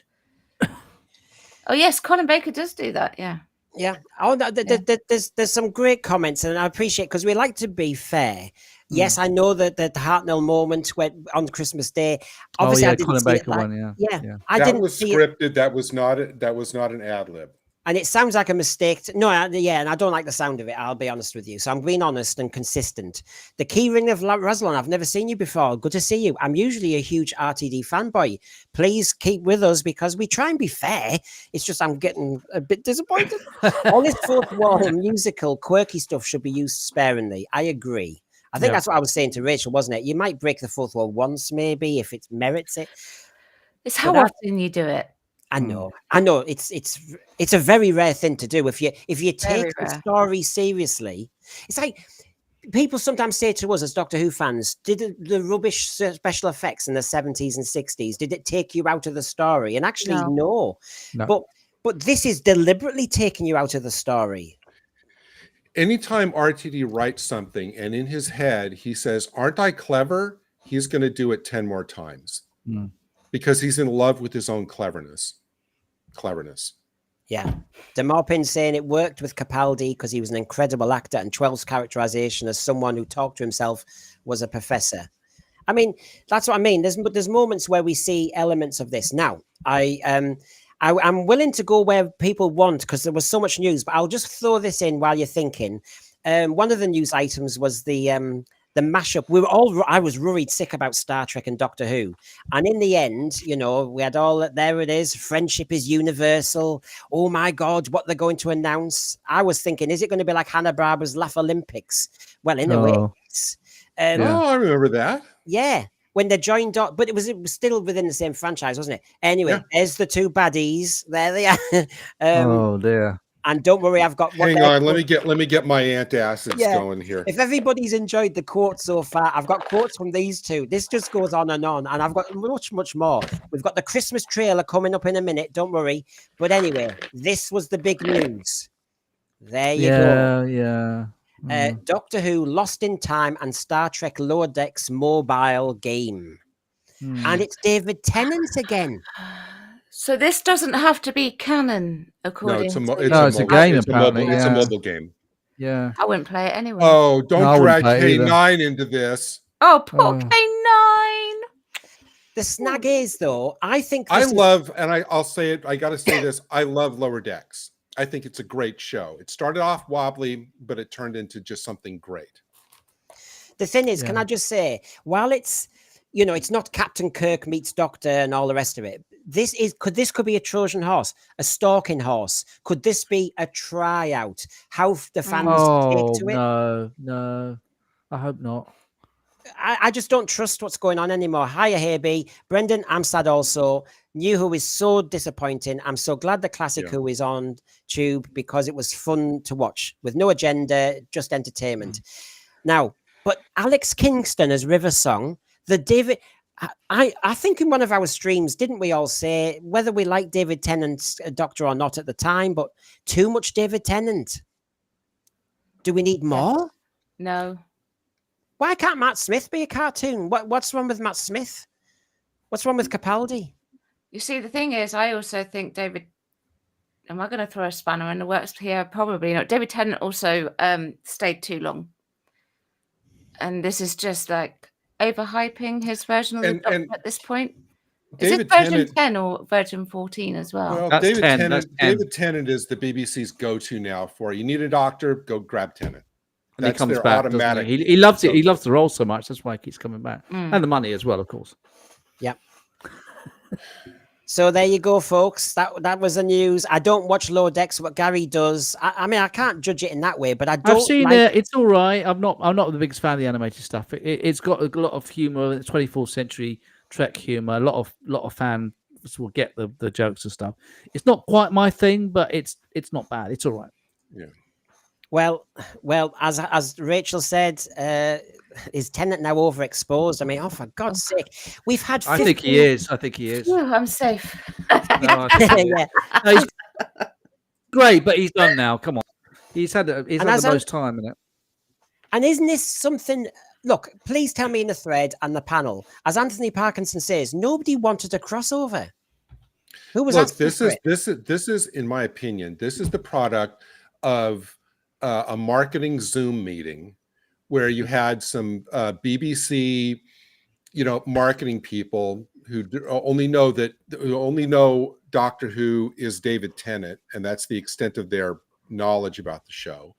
And they want some kind of tie-in with Star Trek. Probably Lower Decks is the only one they could get because nobody wanted to. They weren't willing to throw in like the original Trek series or anything else. So that's how something like this was created. Just some crass marketing meeting. And maybe we don't need the Daleks back with Ncuti because the Dalek, they have rules, don't they? If they come back in the Doctor Who magazine, they don't come back in the show, blah, blah, blah. There's an agreement, isn't there? So if the Daleks are in this, does that mean we're resting the Daleks for quite a while? I hope they are rested for quite a They while. need a rest. They need a long rest. Yeah. I mean, Heather has a good point. Why didn't they bring Jodie back? Yes. Why didn't they put Jodie in this instead of Tennant? No, that was a good point. I just saw. Yep. Well, she's gone to Big Finish, so yeah, would she? I think so. I think she's. Yeah, it could be Jodie and Yaz there. Yeah. Well, we've got here Divan and Dragon. Brendan, if both franchises are suffering, both studios think maybe fusing the two shows together will bring back higher views from the other audience. 0 times 0 equals 0. Yeah. That's a mathematical fact. No, Gary, death brings life. Oh, God. Oh, how could I have forgotten that, Brendan? Thanks for that. Right. Oh, man. Yes. I'm on a wavelength. I'm thinking There like you him. go. It's Brendan throwing the spanner in the works this week. Dr. Philosophy there. I like to understand my enemy. That's how we think. Left field, right field, middle field. That was the whole point of Curse of Fenric. You're playing that chess game. You try and get into the German head. This is what I'm doing. So, David Mullen. So, is this channel becoming completely negative to RTD and this era of Doctor Who? David Mullen, I never thought I'd get there, but I'm getting more so. Please tell me, David, and I'm sure, I know you're being nice and objective with that question. Yeah, tell me something good. I mean, we've got the trailer coming up, and we'll talk about the trailer, and I really don't know what the panel's going to say about that. It's uniformly negative, this episode, and it's a little overpowering for me personally. Yeah. I know, look, I don't watch Lower Decks, so I haven't got any. I was positive towards Lower Decks. The quotations, I'm being fair, David, as an English teacher, I listened. Most of it was saying, aren't we beautiful, which that's not a quote. And those were the main meaty ones. If I was a journalist, I would have picked those quotations. Let's see what else we can talk about tonight. We've got the spin-off to talk about, the Sea Devils, my favorites. And you've got the Christmas special. So stick with us, David. I mean, I've started with the tasty stuff because obviously I know my thread inside out, really. Dave Lynch, a marketing Zoom meeting where only a couple of interns showed up and they used ChatGPT to try and look like they knew what they were doing. There you go. Okay, so there you go. That was one piece of news, wasn't it? The other one that I wanted to mention, and I might as well mention it now because I've just said it to, here we go. There were a few quotations, and this is not me, David Mullen.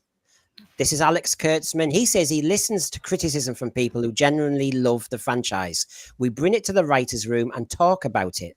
There's a lot of negativity online, and maybe David Mullen, that's what you're saying here, and that's unkind. It's easy to criticize when you've never written a Star Trek episode. Right. Well, that's Alex Kurtzman. Then you bring he's talking about RTD. You bring a gravitas to your writing, but you also have a humanistic global vision of the world. Is that him talking about RTD? Yes. Sounds yes. like it, yeah. You know, when you sit next to somebody and you tend to kind of say nice things because that's being polite, I think, really. Yeah. But anyway, that's what he says. You then have RTD says, my favorite captain is Michael Burnham. And Alex Kurtzman says, Ncuti Gatwa is amazing and I relate to this doctor the most. So, you know, just so I'm doing the news here. Yep. Michael Burnham, I have said in this thread, not in this thread, but in various streams, I loved Star Trek Discovery season 1.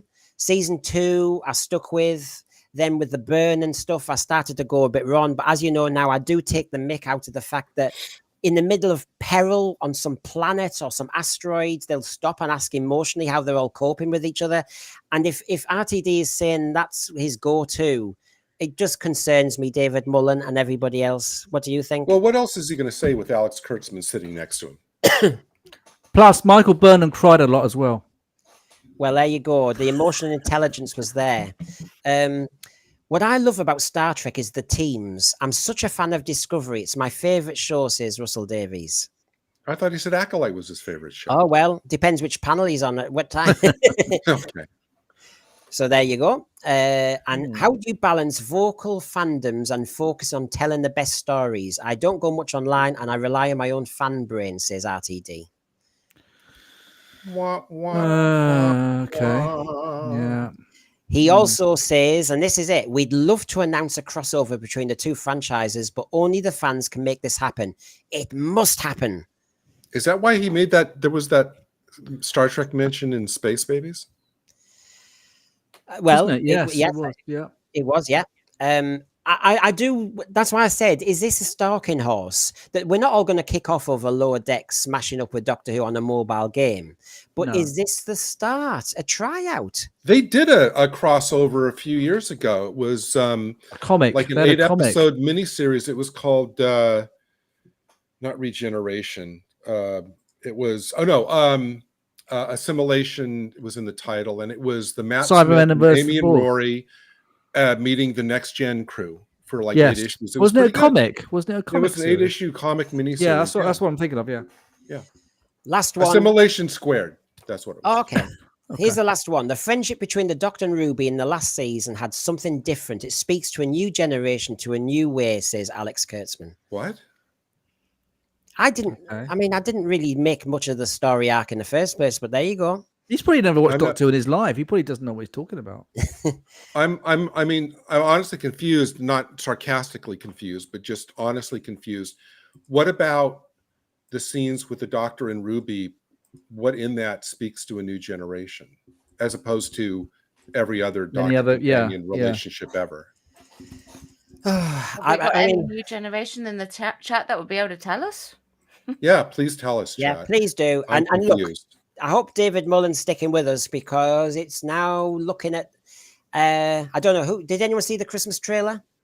Yes, I did see it. Yeah. Yes. Right. So we're in it to win it here. So let me just line ourselves up. We all like a good Christmas trailer, don't we? I mean, that's what it's all about. Well, in July, yeah. I hate the fact that. And in lieu of a good Christmas trailer, let's show this one. I just don't want to see snow. Well, I'm kidding. Yeah. I just want to. I mean, I don't necessarily need to see snowmen and all the rest of it. You know, the iconography sometimes gets a bit tedious, I find. But anyway, here we go. See what you all think. So starting off, we saw Nicola Coughlan, of course. I've got plenty of slides, so I'm just going to show you a taste of them, and then didn't know who this was. I don't know who she is. Derry Girls. I don't know. And Bridgerton, apparently. Derry Girls, a comedy drama, and Bridgerton, apparently. I have to say apparently because I don't watch either of them. I don't know anything about them. I didn't know who that was. Yeah. Obviously, all right, I'll ask you all about this as well. You know, when you get 3 time zones, I'm getting sick of it. I really struggle with this. You know, when you get 3 on-screen word time zones, you know it's Moffat. That's a Moffat. That is a Moffatism, isn't it? Yes. Yeah, and I know he's a clever writer, and I won't knock that. But I am a bit over, believe it or not, although it's sci-fi, the timey-wimey is getting on my nerves a little bit because it's too twee. Now, we've got this couple, and actually, I mean, we're only in it for a few seconds, aren't we, before we get discussion about Angel's been hit, he says. I used to know someone who lived up that way, and then he mentions it was 2 women. And we, you know, tick straight away. And then that doesn't surprise me. I really don't know what that means. And then this, do you know? This is so. Am I reading too much into everything? Possibly, but to have your black male actor who hasn't really had a good season 1 regarding the script and how much he's had to do, he's been paralyzed, indecisive, and all, and crying, and all the rest of it. We've mentioned in one of our earlier streams about where's the heroic leadership, where's the moral integrity, etc. And now you've got him running around like a waiter. I'm really not quite sure what. I know it's a joke, but for God's sake, can we give him something meaty to do rather than Doctor Who always has to be a joke? So ham and cheese toasty and a pumpkin latte. He's the waiter, so to speak. Then that doesn't work. So we go to a door that's always been locked, says his wife. And what's that door for?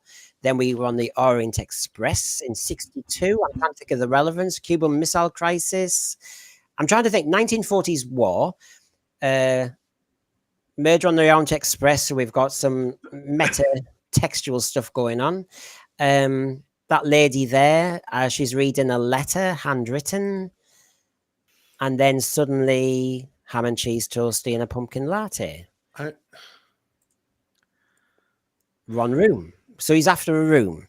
Then we go to Everest, 1953. And then we've got the sound of an unzipping of a tent. So I'm assuming he's landed there, materialized, and then says the same again. And then all right, never mind. And then we're in Sandringham Hotel in London in present day, with another carol being sung, and there she is. And then, mind you, I did want to stop for a second because the hotel's next to, it looks like an LGBT nightclub again. That's tick number 2.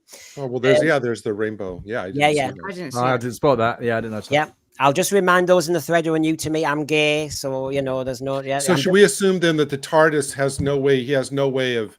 You know, the TARDIS doesn't have like directional thing, which says when he lands at all these spots, it's like, you are here. And he can tell right away that he's in the wrong spot. Yeah. So there you go. So good question. Good question. So she turns up and she says she wants a room and she wants it for a week. And then she says the room's very pink. And then, of course, she says, oh, it's that door that we all have. You know, that door which sometimes is locked because it connects to next door. Yeah, it's that door, she says. And I thought I was going to be lonely because she's talking to a fly. It's gone a bit Dracula, Bram Stoker here. Well, that's the Jeff Goldblum cameo. Yeah, in this episode. And there's our humanoid Silurian joke. Okay, there he is, looking like his staff. Is it redesigned slightly from the last time we saw the Silurians? It looks a little bit. Looks similar, but it's slightly changed. I have to be honest. I'm not just trying to be negative for negative sakes. When I saw that Silurian walk in, my soul sighed. The starseed will bloom and the flesh will rise. Okay. And then he appears and he's got a big grin on his face. So has he found who he wanted? But the thing, I've got my question about the Silurian before I ask the panel and the thread what you make of this and what we're getting. But the Silurians, we've got Michael Herbert, our Malcolm Hulk expert, and we'll have him on again.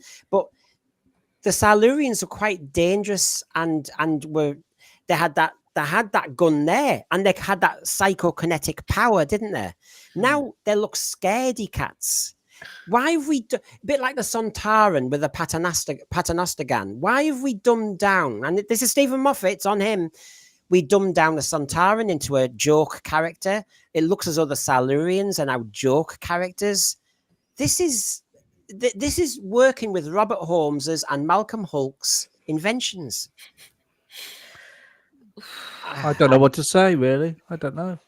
Divining Dragon mentions Dwayne Dibley, and I thought, yeah, this is the Dwayne Dibley version of the Silurians. That's very good. Are they implying that it's going? Oh, Dwayne Dibley? Go on. No. Sorry.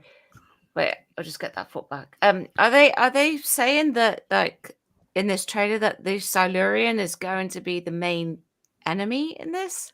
No, Well, it could be just a. Yeah. It could just be a clip. It's a Why quick, is he dressed in a proper sort of like outfit rather than? I mean, the thing is, Michael, that's what I mean. It's gone a bit paternoster. You know, like the Sontaran was a waiter. Yeah. And Yeah. So, I mean, obviously he's showing his true form, which seems like it would be a strange thing to do because everyone would say, oh, what's this person here? They don't look right. They look like a lizard or something. I know we don't know yet. We don't know yet. I have to. I swear to you, I'm being absolutely honest when I say this. The first thing I thought of when the Silurian walked in the room was our show, our Wednesday show, when we were talking about Warriors of the Deep a couple weeks ago, and you showed the 3 versions of the Silurians and said, well, which one works and which one. And I just flashed back to our discussion on that. I go, nope, it's still the worst one. It is. And look, I will take to heart if somebody thinks I'm just piling in to be negative. Give me something positive to say. Now, I'm asking as fairly as possible, does the Christmas trailer fill you with glee or anticipation? The Silurian's a bad start for me because I know I wasn't happy with the Paternoster Gan. Can I be honest? I wasn't. Yeah. No, I would absolutely agree. Yeah. You had a lesbian joke with the long tongue and all the rest of it. Remember all this stuff? Remember this stuff? This is quite a long time ago as well now. Yeah. And the Sontaran being they're a warlike race, they're a clone species, and to have Dan Starkey as a Sontaran waiter, I didn't buy. That's not my humor when it comes to Doctor Who. Anyway, so this is the bad start, David Mullen. But does anyone have any positivity or excitement about this Christmas trailer from what you've seen? Well, It's very early. yeah. I mean, we haven't been seeing it. I mean, obviously the toasty and the pumpkin thing with the Doctor just quickly became tasked in the third time we saw him doing it. But we haven't got much to go on, really, have we? I mean, like I said, pumpkin latte. This is a serious question. Are pumpkin lattes a thing in the UK? I've never had one. I've never had one. No, I like lattes, but I like vanilla lattes and toffee They are a lattes. thing. But They are a thing. They are a thing. At Okay. that time of year, they are a thing. Yeah. never tried one. Never tried one. I don't know. The thing is, Rich, I don't know who he's talking to. I mean, he's certainly not. It's just not. Stephen Moffat's been busy as well. You know, we were talking about writing too many episodes. I loved his series, Douglas is Cancelled. I thought it was very cleverly written, very sharp. Moffat on the top of his game. Loved all his references to work culture and everything. Did anyone see that? Douglas is Cancelled. See that. No, I didn't see it. Absolutely loved it. I think there's an episode that gets a little bit indulgent. You know, it's assuming you're going to. How's Karen Gillan in that? Great. And so I enjoy it. It's a 4-part series. Douglas is Cancelled on ITV. So obviously Stephen Moffat has been busy. He's written Boom. He's written a 4-part series and created the series. So it's more work than just doing an episode, isn't it? And he's written the Christmas episode. That's overworking him a bit. You know, we're pushing 2 writers here quite a lot. Yeah. And my concern is that Stephen Moffat, is he going back to some of his, because we thought Boom was really a retread of some other stuff, really. Yeah, it did. It had some parallels with other episodes that he'd written before, I think. Yeah.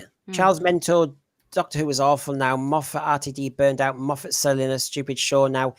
And I'm not feeding people. I mean, I've got the merchandise. I've got loads of stuff to show you. But my God, this is the bulk of what they've been doing. That trailer was awful, says Raymond Williams. And the worst thing about it was Ncuti Gatwa.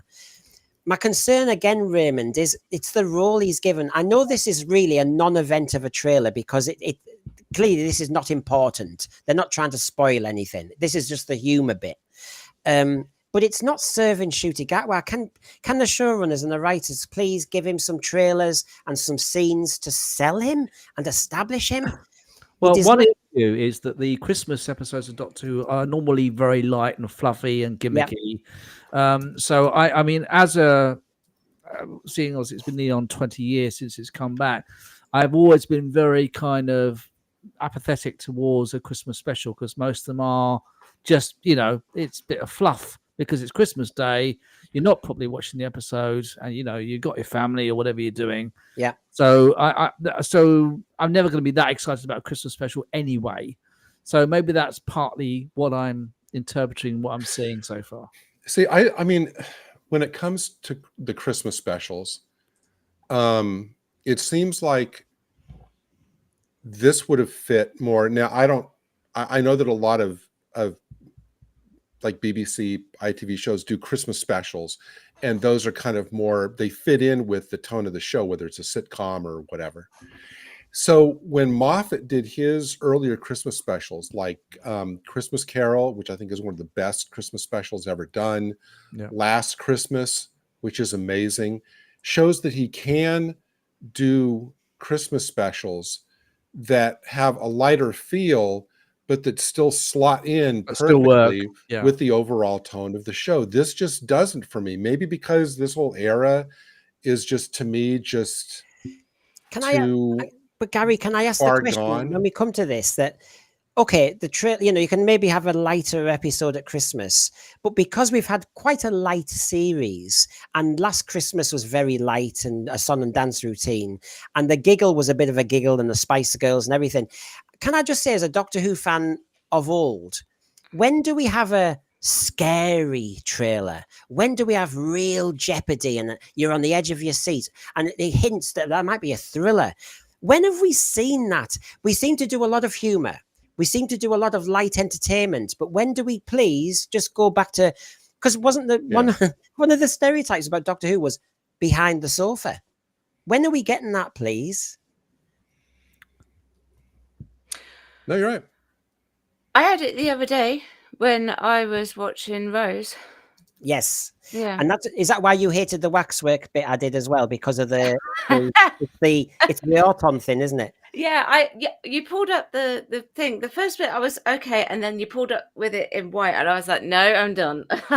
Is this an actual hotel? Is that an actual hotel in the Yeah. UK? The Sandringham Hotel? I think it's one thing I was thinking is that, over long periods, Doctor Who does change in respect of its presentation. As a fan of the 80s era, especially the Colin Baker era, it got quite dark. It got a lot more serious. There's a lot more scenes of horror, but some gruesome scenes. And then it got steered a bit more lighter, I thought, in some of the Sylvester McCoy's first season when it came back. And now it feels like it has got a lot more lighter and frothy since Russell T Davies has come back. It's slowly been doing that anyway over the last few years. So whether that's partly going to be shown again in the Christmas special because of the nature of how it presents itself, it doesn't seem to have the big threats so much. It's more, let's something funny and gimmicky sort of scenes, like just with him with the latte.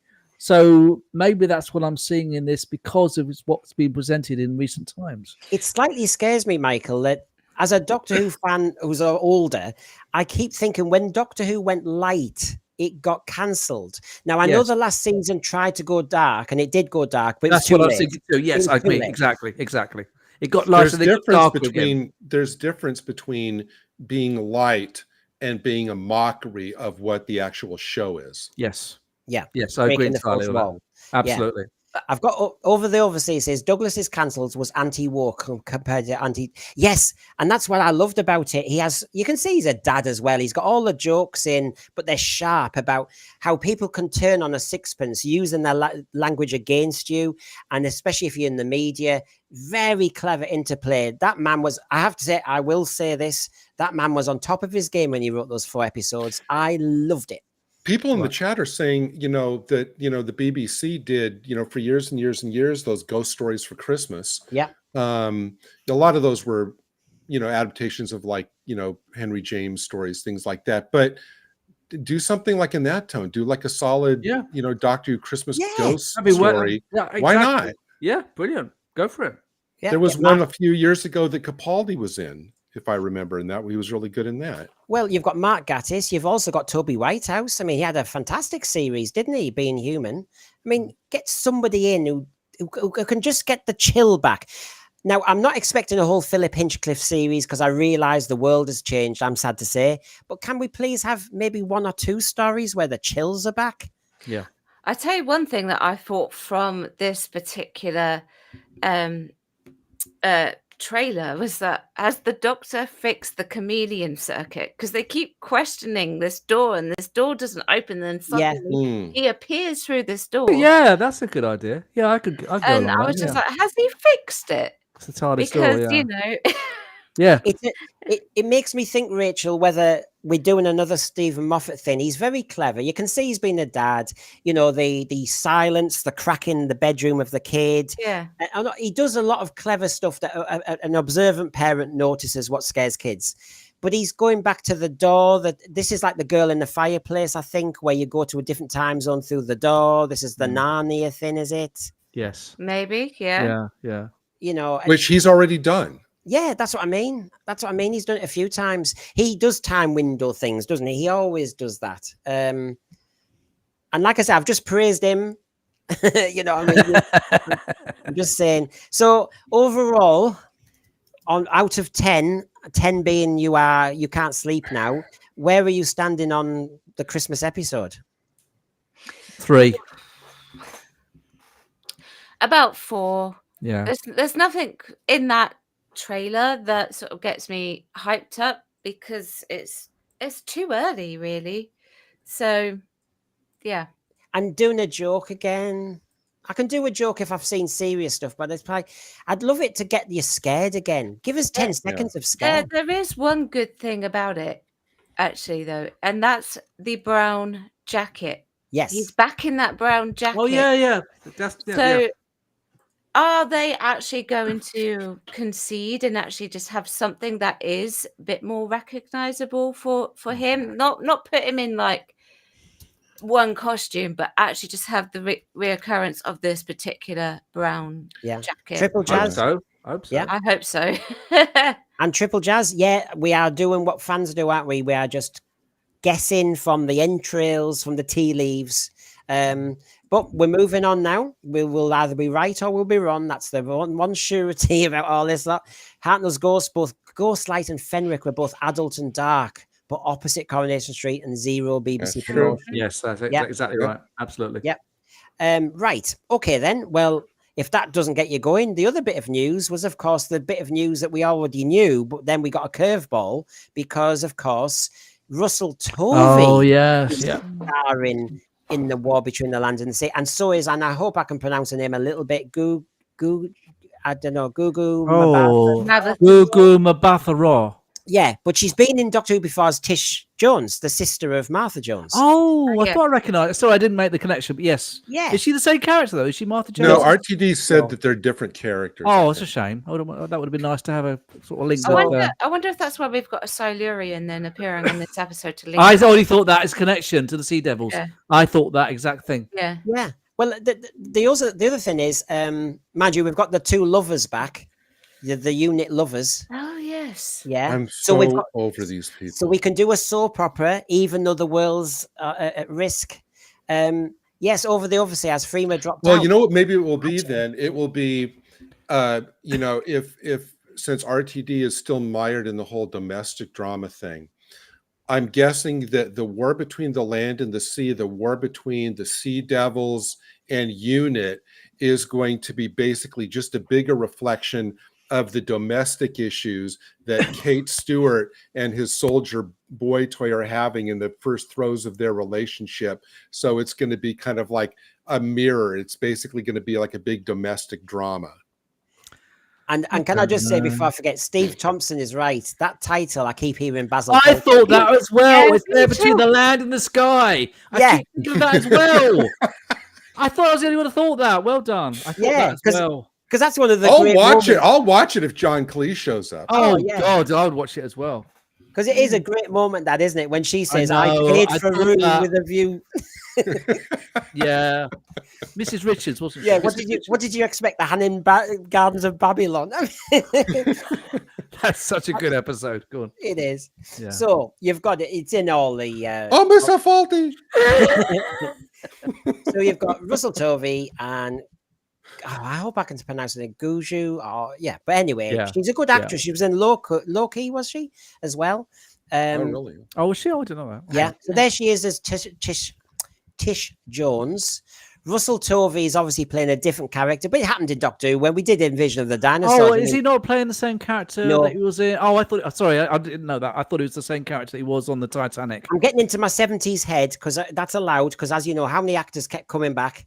Yeah. Okay. Yeah. Sorry. So there we go. So there they are. But I haven't seen Loki. Has anyone seen Loki? I saw a bit of it. I didn't really get into it. No. Yeah. So there's those two. And here we go. This is from, I think this is from Disparu. I hope I've not got this wrong. Doctor Who's spin-off will be about sea devils waking up, seeing the damage done to the sea and going to war to destroy the humans. There was a little bit more said, hard to see there, so I'll just go a bit further in. When a fearsome and ancient species emerges from the ocean, dramatically revealing themselves to humanity, an international crisis is triggered when the entire population, with them all at risk, UNIT steps into the action as the land and sea wage war. Just say who it is. I know. And haven't they already done this with the Sea Devils already? Isn't this like a Yeah. repeat of the original story? Well, I guess they, it's cheaper if they can just reuse the costumes. Oh, Yeah. great. Yeah. It was drilling for oil and stuff last time. Lindsay Salt, the director of drama, says the war between land and sea is another utterly unique and gripping drama from RTD. And we're delighted to welcome the show to the Whoniverse, featuring a stellar cast. So you've got Russell Tovey, I'm sorry, taking that leading role. This brand new epic mini-series will leave audiences on the edge of their seats as their watch unit take on one of the biggest battles to save humanity. They'll be on the edge of their seat because they're getting out of the chair to go I was turn going to off say, the TV. yeah, going outside or something to That's right. So get part by of the it, PlayStation. and I have to say, there was a moment I was nearly triggered, David Mullen, when I thought, oh no, we're going to do global warming and all that stuff again. However, it's I bet it's the microplastics. You're a sea devil living in the water, and we have wrecked the oceans. That is a fact. If they don't have Morris Gibbons in this on a motorized kind of sea thing where it's not a Segway, or maybe he's on a Segway that he goes down the beach and then it turns into just like James Bond's car in Spy Who Loved Me could go underwater. His Segway, you think he's going to drive right into the water, but then there's like his Segway sprouts pontoons, and then he can kind of like motorboat on his Segway to go face the Sea Devils. They better have that. Well, look at these stories here. You see, the thread are wonderful. They're so imaginative. So we've got Melanie Weston. Freeman can't be in it as the actress playing her sister is a different character. But what we've got here is Heather says, bit of an age gap between Kate and the soldier. No one mentioned that, have they? Well, you have now. Over the overseas, I reckon Kate will walk in on her unit boy toy sleeping with Russell Tovey. I could see that. Yeah. Divining That's how the war between the land and the sea starts. Yeah, and that door that you shouldn't open, it all blurs together. You know that they will have kissy in unit, but only between same-sex companions. You two are thinking alike. Rob Fellows is still thinking of that lovely Faulty Towers episode. Herds of wildebeest, super majestically.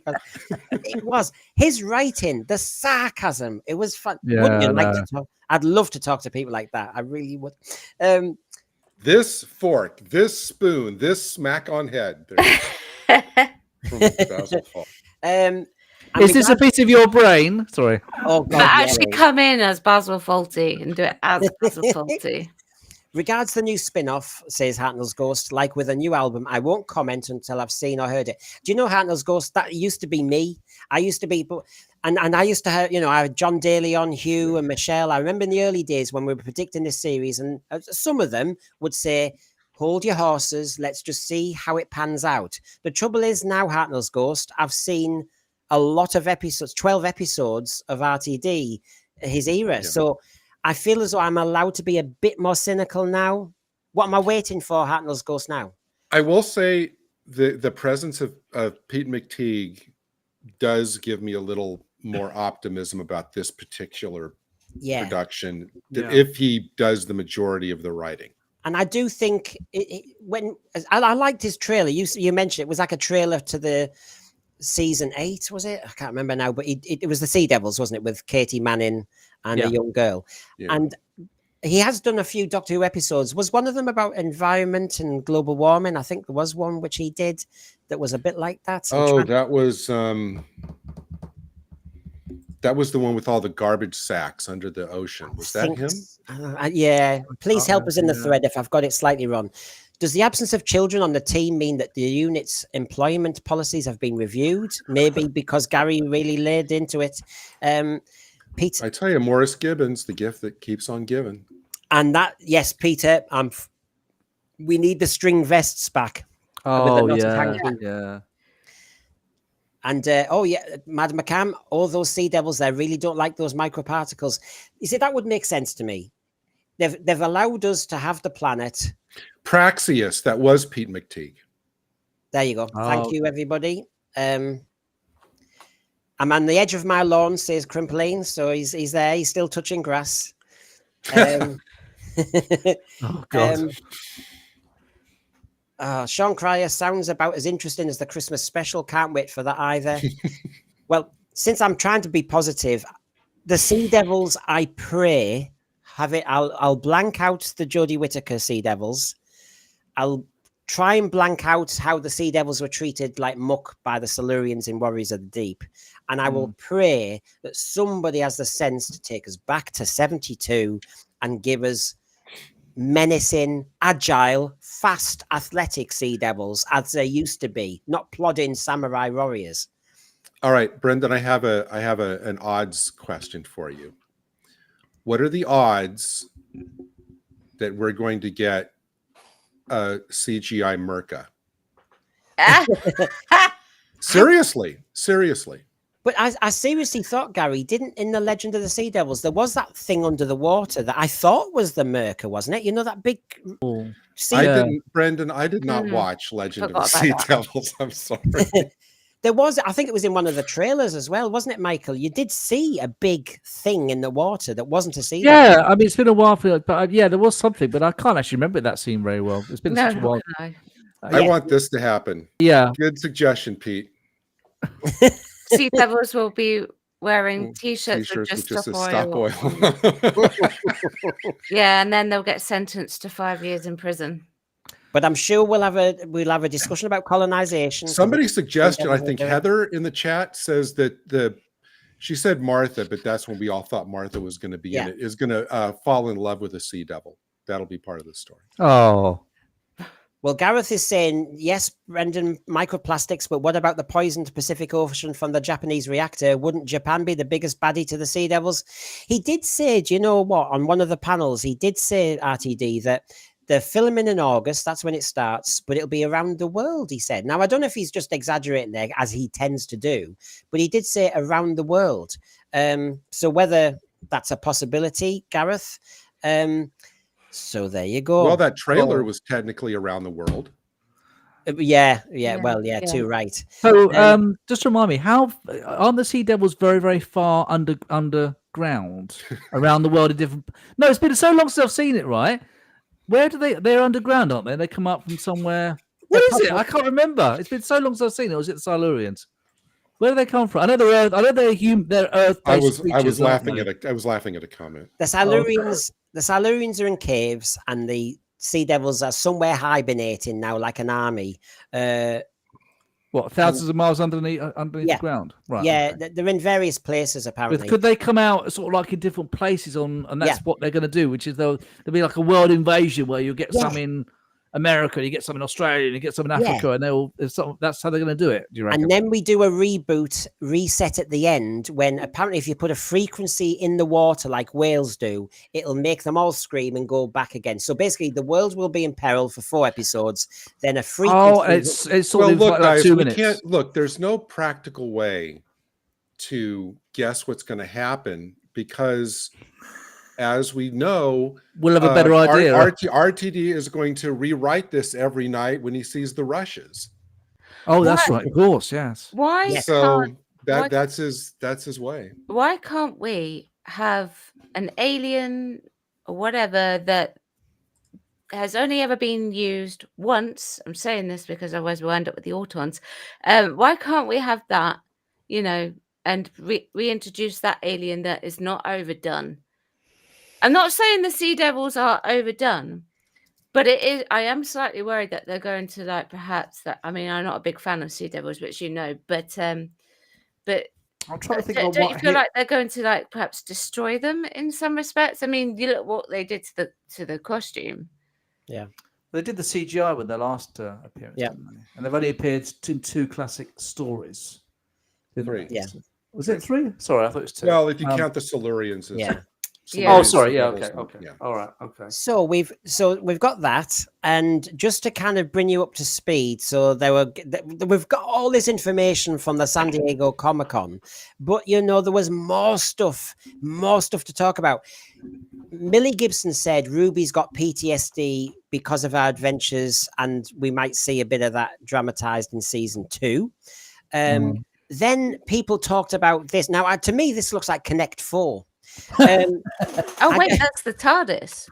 It's the TARDIS, but they've gone massive. Mind you, I also I didn't noticed. even recognize it. Is Did it the same? anyone- Is it the same set? Why's it look so different? No, because the roundels are too big, aren't they? Oh, is this one of the things yes. that for fans to San But Diego can I to walk just around? can in? I just say, am I reading into things again? You know what? I'm in one of those moods. This isn't a shot from an episode. No, this is at San Diego. Okay, This is I was one of gonna the say, sets. yeah. Pink and blue represents what again? I don't know. I What don't Trans, know. isn't it? It's a Babies. trans- Does it? Does it? It's Oh the trans yeah, flag. it says trans flag. Yeah. Oh, is it? So I didn't know that. Well, I'm just noticing that in the trailer we have the rainbow flag. We have 2 women living together in 1940, which did happen. We've now got the lovely set, but obviously slightly different. But as I say, it looks like Connect 4, and but with pink and blue. Which I'm aware of the flag. I just yeah. So whether these are all subtle, you add it all together and you go Yeah, or whether- it's blue, pink, and white. there you Which go. of course, and the white's around the door. Yeah. Yeah. So that was the set. People could go there and get photographs. I mean, we're Doctor Who fans. Who's We all that? like a set, don't we? yeah, sure. So if they had purple, you get the bisexual flag, says Heather. Why don't you just do all the flags? Well, yeah. I mean, they had the exhibition stuff there. I don't know what you think of all this. You had from the Star Beast, all those little cuddly toys that actually were from Adventures, weren't there? You've got Capaldi's costume there. Oh God, Ruby Road and some dodgy looking dodgy instruments at the back. Now, if I have a question, if any of us had been there, would any of us have taken a selfie pointing to that sign? Yes, very I meta? would have done. I was thinking that in my head. I would so have pointed at that. Put a hoodie on. You'd have to put a hoodie on. You have to put a hoodie on Yeah. and point at the sign. All young mothers who've just had a baby always wear a hoodie. As you do. There's it's gross, isn't it? Those 2 tubes at the back, which is a body from Boom. What is that on the right? Oh, Those are the dolls from the Google, aren't they?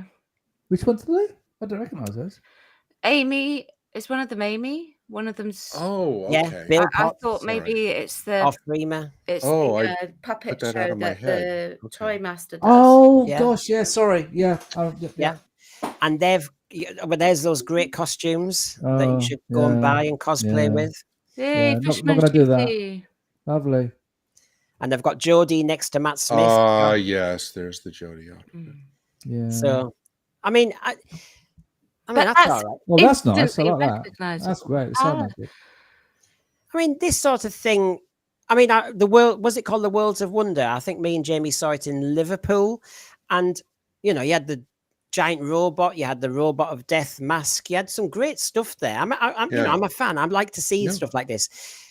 Costumes, if they're all just classically boring, I'm not really buying into all that stuff.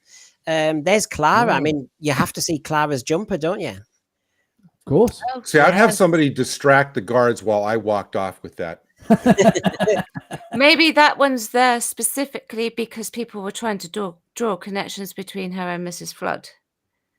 Are speculating, Yeah, aren't they? yeah. Yeah. They are speculating. Yeah, They are. yeah.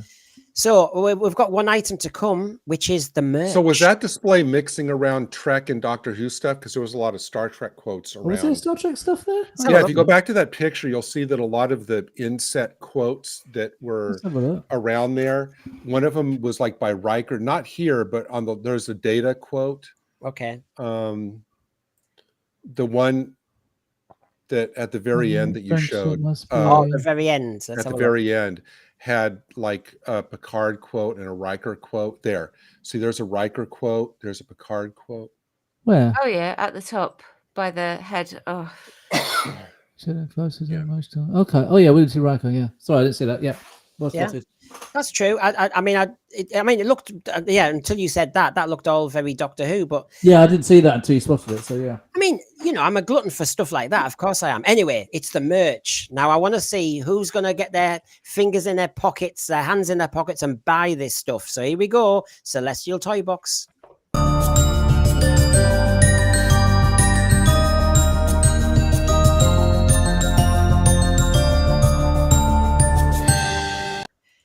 Yeah. Would you, I mean, how much money have we got left? That's all I'll ask straight away. But here we go. Now, this is, well done, Brendan. There you go. Doctor Who and the Daleks in colour, the soundtrack with silver screen, $14.99, available to pre-order. Now, this is the Mark Ayres. Now, as this version says, and of course, I got them off people's tweets, they call it Mark Ayres' hideous new score, drowning out much of Tristram Carey's masterful original. It comes out on the 13th of September. Did anyone actually... Let me get this right, Brendan. I will buy it. I will buy it because there were some elements that were quite... the end of the Daleks in colour, when they showed you clips from Troughton and a lot of Hartnell ones. Now, I like the music then. And, of course, I'll take the bits I like. I did think it drowned out some of the original score, but anybody in the panel or the thread going to buy that one? I wouldn't buy it, but I didn't mind it. Yeah. no. I would take a picture of the cover. Yes. Like as Yeah, a the photo. cover's good. Yeah, that's pretty good. Like as I a photo or something. I do love well, we're gluttons as well, aren't we? It's a good cover, but there's Hartnell. I mean, oh my God, it just is nostalgic, really. So we've got that. So I don't feel as though I'm getting really people wanting to buy that one. There you go. The original soundtrack, Daleks in colour. You've got 2 discs there, alternative cues, blah, blah, blah. Okay, what about this one? It's another disc, The Classic Years, The Modern Era Surviving Doctor Who, presented by Joe Wiley. And is it Toby Hadoke? I don't know. Doctor Who at the BBC, Who Are We? Okay, I listened to all of these during that week before the 60th. I thought there was far, far, far more entertaining stuff on the radio than whatever was going on television. And I listened to all of these, and these were fantastic. Yeah. The Classic Years was like an hour-long kind of documentary with a lot of sound clips from the actors and stuff, taking you up from the genesis of the show through I think the Paul McGann, and then it was from the revival up to now, and they were fascinating. I would highly recommend. And then the Surviving Doctor Who, there was a Wilderness Years as part of this, but I thought to myself, if you listen to all of those in order, you would get a great audio history of the series. So if that's what these are, I highly recommend. Yeah, but that sounds interesting. That's something I think I definitely would get based on what you've said. Right, so good. A bit warmer on that one. What about this? The calendar for 2025. No. I have Colin on my wall. That's enough. I'm finding the artwork since Flux and that problematic. It's not my style at all. What about, there you go. You can see, if I go a bit bigger, you can see each month, and you can see that it's quite focused on Rogue, his costume there. You've got Jinx Monsoon. It's all season 1. No, Jinx Monsoon in February. No, I think I'd skip February. No, I don't think I'm going to. Yeah, if that's February and March, I'd put myself in a coma. I'd put myself in a coma for that month. I'll just stay in bed for 2 months. I'd stay in bed for 10 minutes. Could you blow that up again? What's the one? Well, literally. The Rogue month. I guess is that August. I put myself in a coma for that. You've got Rogue in the 7th. Two months. The 4th month. Yeah, it was What? such a 2 months. Oh, It's so good. It's so good. Yeah, it's so good. So good. It deserves 2 months. Listen, the true fans of the show will buy this. Don't worry. Of course. And then you've got here we go. and then you've got Sutek on the TARDIS there. Oh, even better. Oh, wow. Hang on a minute. Oh. Where's Sutek? They should put this Right there in October, bottom left. Okay, but what about the other TARDIS? Oh, and then there's another Sutek because Sutek's so good it gets 2 months. Well, you could get a calendar for 50 years and have Sutek on every one, actually. But yeah, this is not going to happen with me. No, it's not going to happen. I'm afraid. My Sutek is missing on my calendar. What's the 2025 would be a very What's the bad year. What's the over under on how long before that shows up? At the, It's missing. Hey. Sutek is missing. See? Oh no, it's hiding. behind you. You're going back to pantomime again, aren't you? Well, you know. No. By the way, I never buy these ones because they are so expensive. This is the Crusade. That is a great cover. I know that they look beautiful, I have to say, but they tend to be over 100 quid, don't they? Oh no, £100 for that. It's nice. It looks good. Yeah, that looks great. Whoever designed this is great. It's lovely design. Yeah, lovely design. Absolutely beautiful stuff. But yeah, I have my limit. And that's my limit. I mean, because look at that. Look at the perspective of that. You think, well, it's going to be Hartnell in his usual, the night out or Ian, but it's a shot from behind, looking at it, and you see the backs of the heads of like the knight holding the sword with the falconer there. That is whoever came up with that perspective on this. That's really, really creative. Now, people are still talking about the calendar, you'll find, Gary. For example, people want me to mention are there no time turds being tossed by Sutek in the time vortex? I know people love my That's for 2026, I think. Yeah, time turds. Yep. I'll have to mention them every time, I think. Could they not afford a proper graphic designer? I think we're still on the calendar. Yeah. Heather, it's not. I think we need to have a Sensphere contest where we give away a copy of the calendar to the worst quote in the comments section. So there you go. So we're not doing very well. Oh, here we go. This is the proper merch. Here we go. This was at San Diego.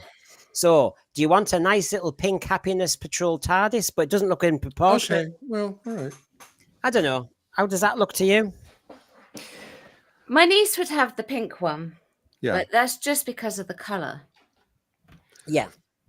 They're a bit like them mini, that when you buy character option or it's that chibi. Yeah. Tiny. It's cute. I don't mind it. I'm going to show you my handmade TARDIS. I'll be right back. Hang on a second. Yeah. Okay. I'll take that enamel badge because it actually has the right logo on it. Yeah. Well, they do have more badges, but there you go. There's 2 enamel badges in the middle. TARDIS Travels thinks these are awful. Gareth Morgan would get the record, and the price is not insane. What is the price, Gareth Morgan? Just tell us, please. Triple Jazz, I think I'll spend my money on food. Over the Overseer, I downloaded a wonderful fan edit of the surviving episodes of the Crusades. Wow. Oh, let's have a look. What do you think of that? Handmade, that is. Handmade. Wow. Oh, yes. Very nice. How big's that? Quite big. Hang on. That looks like a 2-foot tall. God, you could get my puppet in that. It even lights up as well, so it's. Oh wow! Oh, cool. Yeah, it's really good. It is lighting on the top. Yeah, it lights up as well. Yeah, it's really good. Very good. Very. All right, I've got to say that I would not be able to live with myself if I actually wore a "Honey, I'm Here for Fun" pin with Ncuti Gatwa on it. Yeah, you see, they're all there. They're the rage. That would mark you. You would all know that I officially have no self-respect left if you saw me one day wearing that pin. I feel as though I'm not quite. Nobody wants that Sonic. Rachel does. No, I don't. I thought you loved that design. I hate Sonic. So a lot of this was. Sonic the Sonic Screwdriver, not Sonic the Hedgehog. But no, I hate the Sonic Screwdriver. Wow.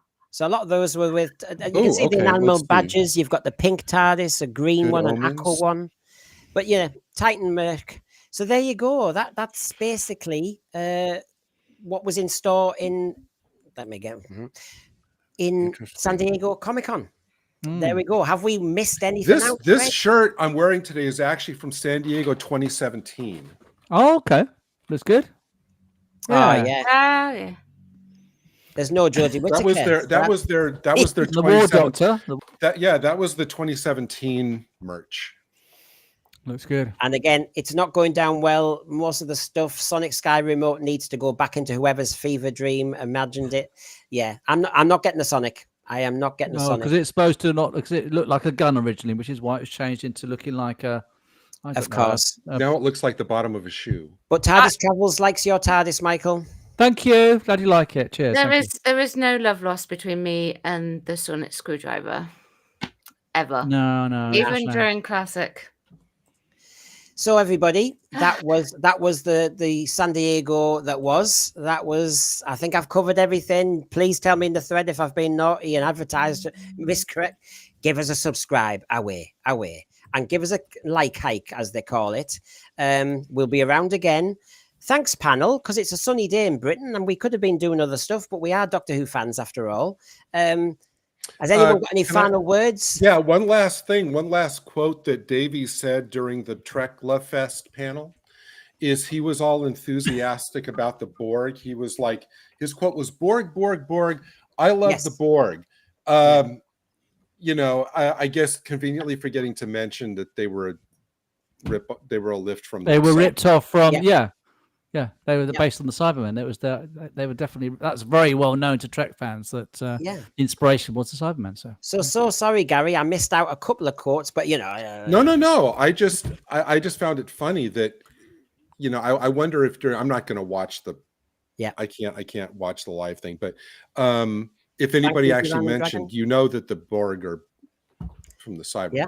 Well, thank you, Divine and Dragon, and thank you, Rachel, Queen of the Walk. Come on, then. What are you uploading for tomorrow? Right, tomorrow, going to be talking about the trailer. Might have to cover some of those quotes, so I'm going to have to go and watch the Comic-Con. So I have to do that. Then we've got TikTok Tuesday. Don't know what I'm doing for that yet.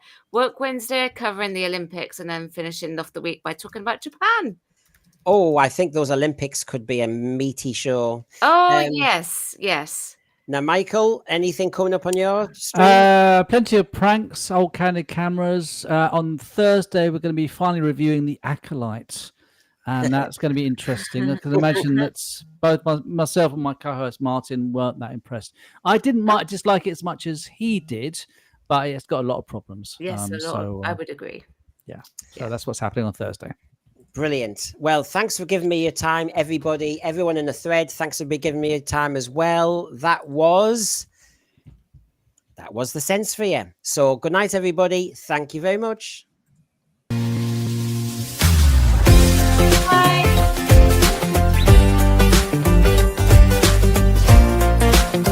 Oh, there's our mask guy. Who else is up for it, Harry?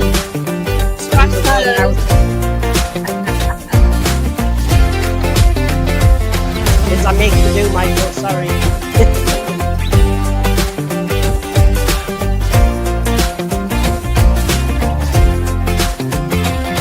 Like and subscribe, everybody.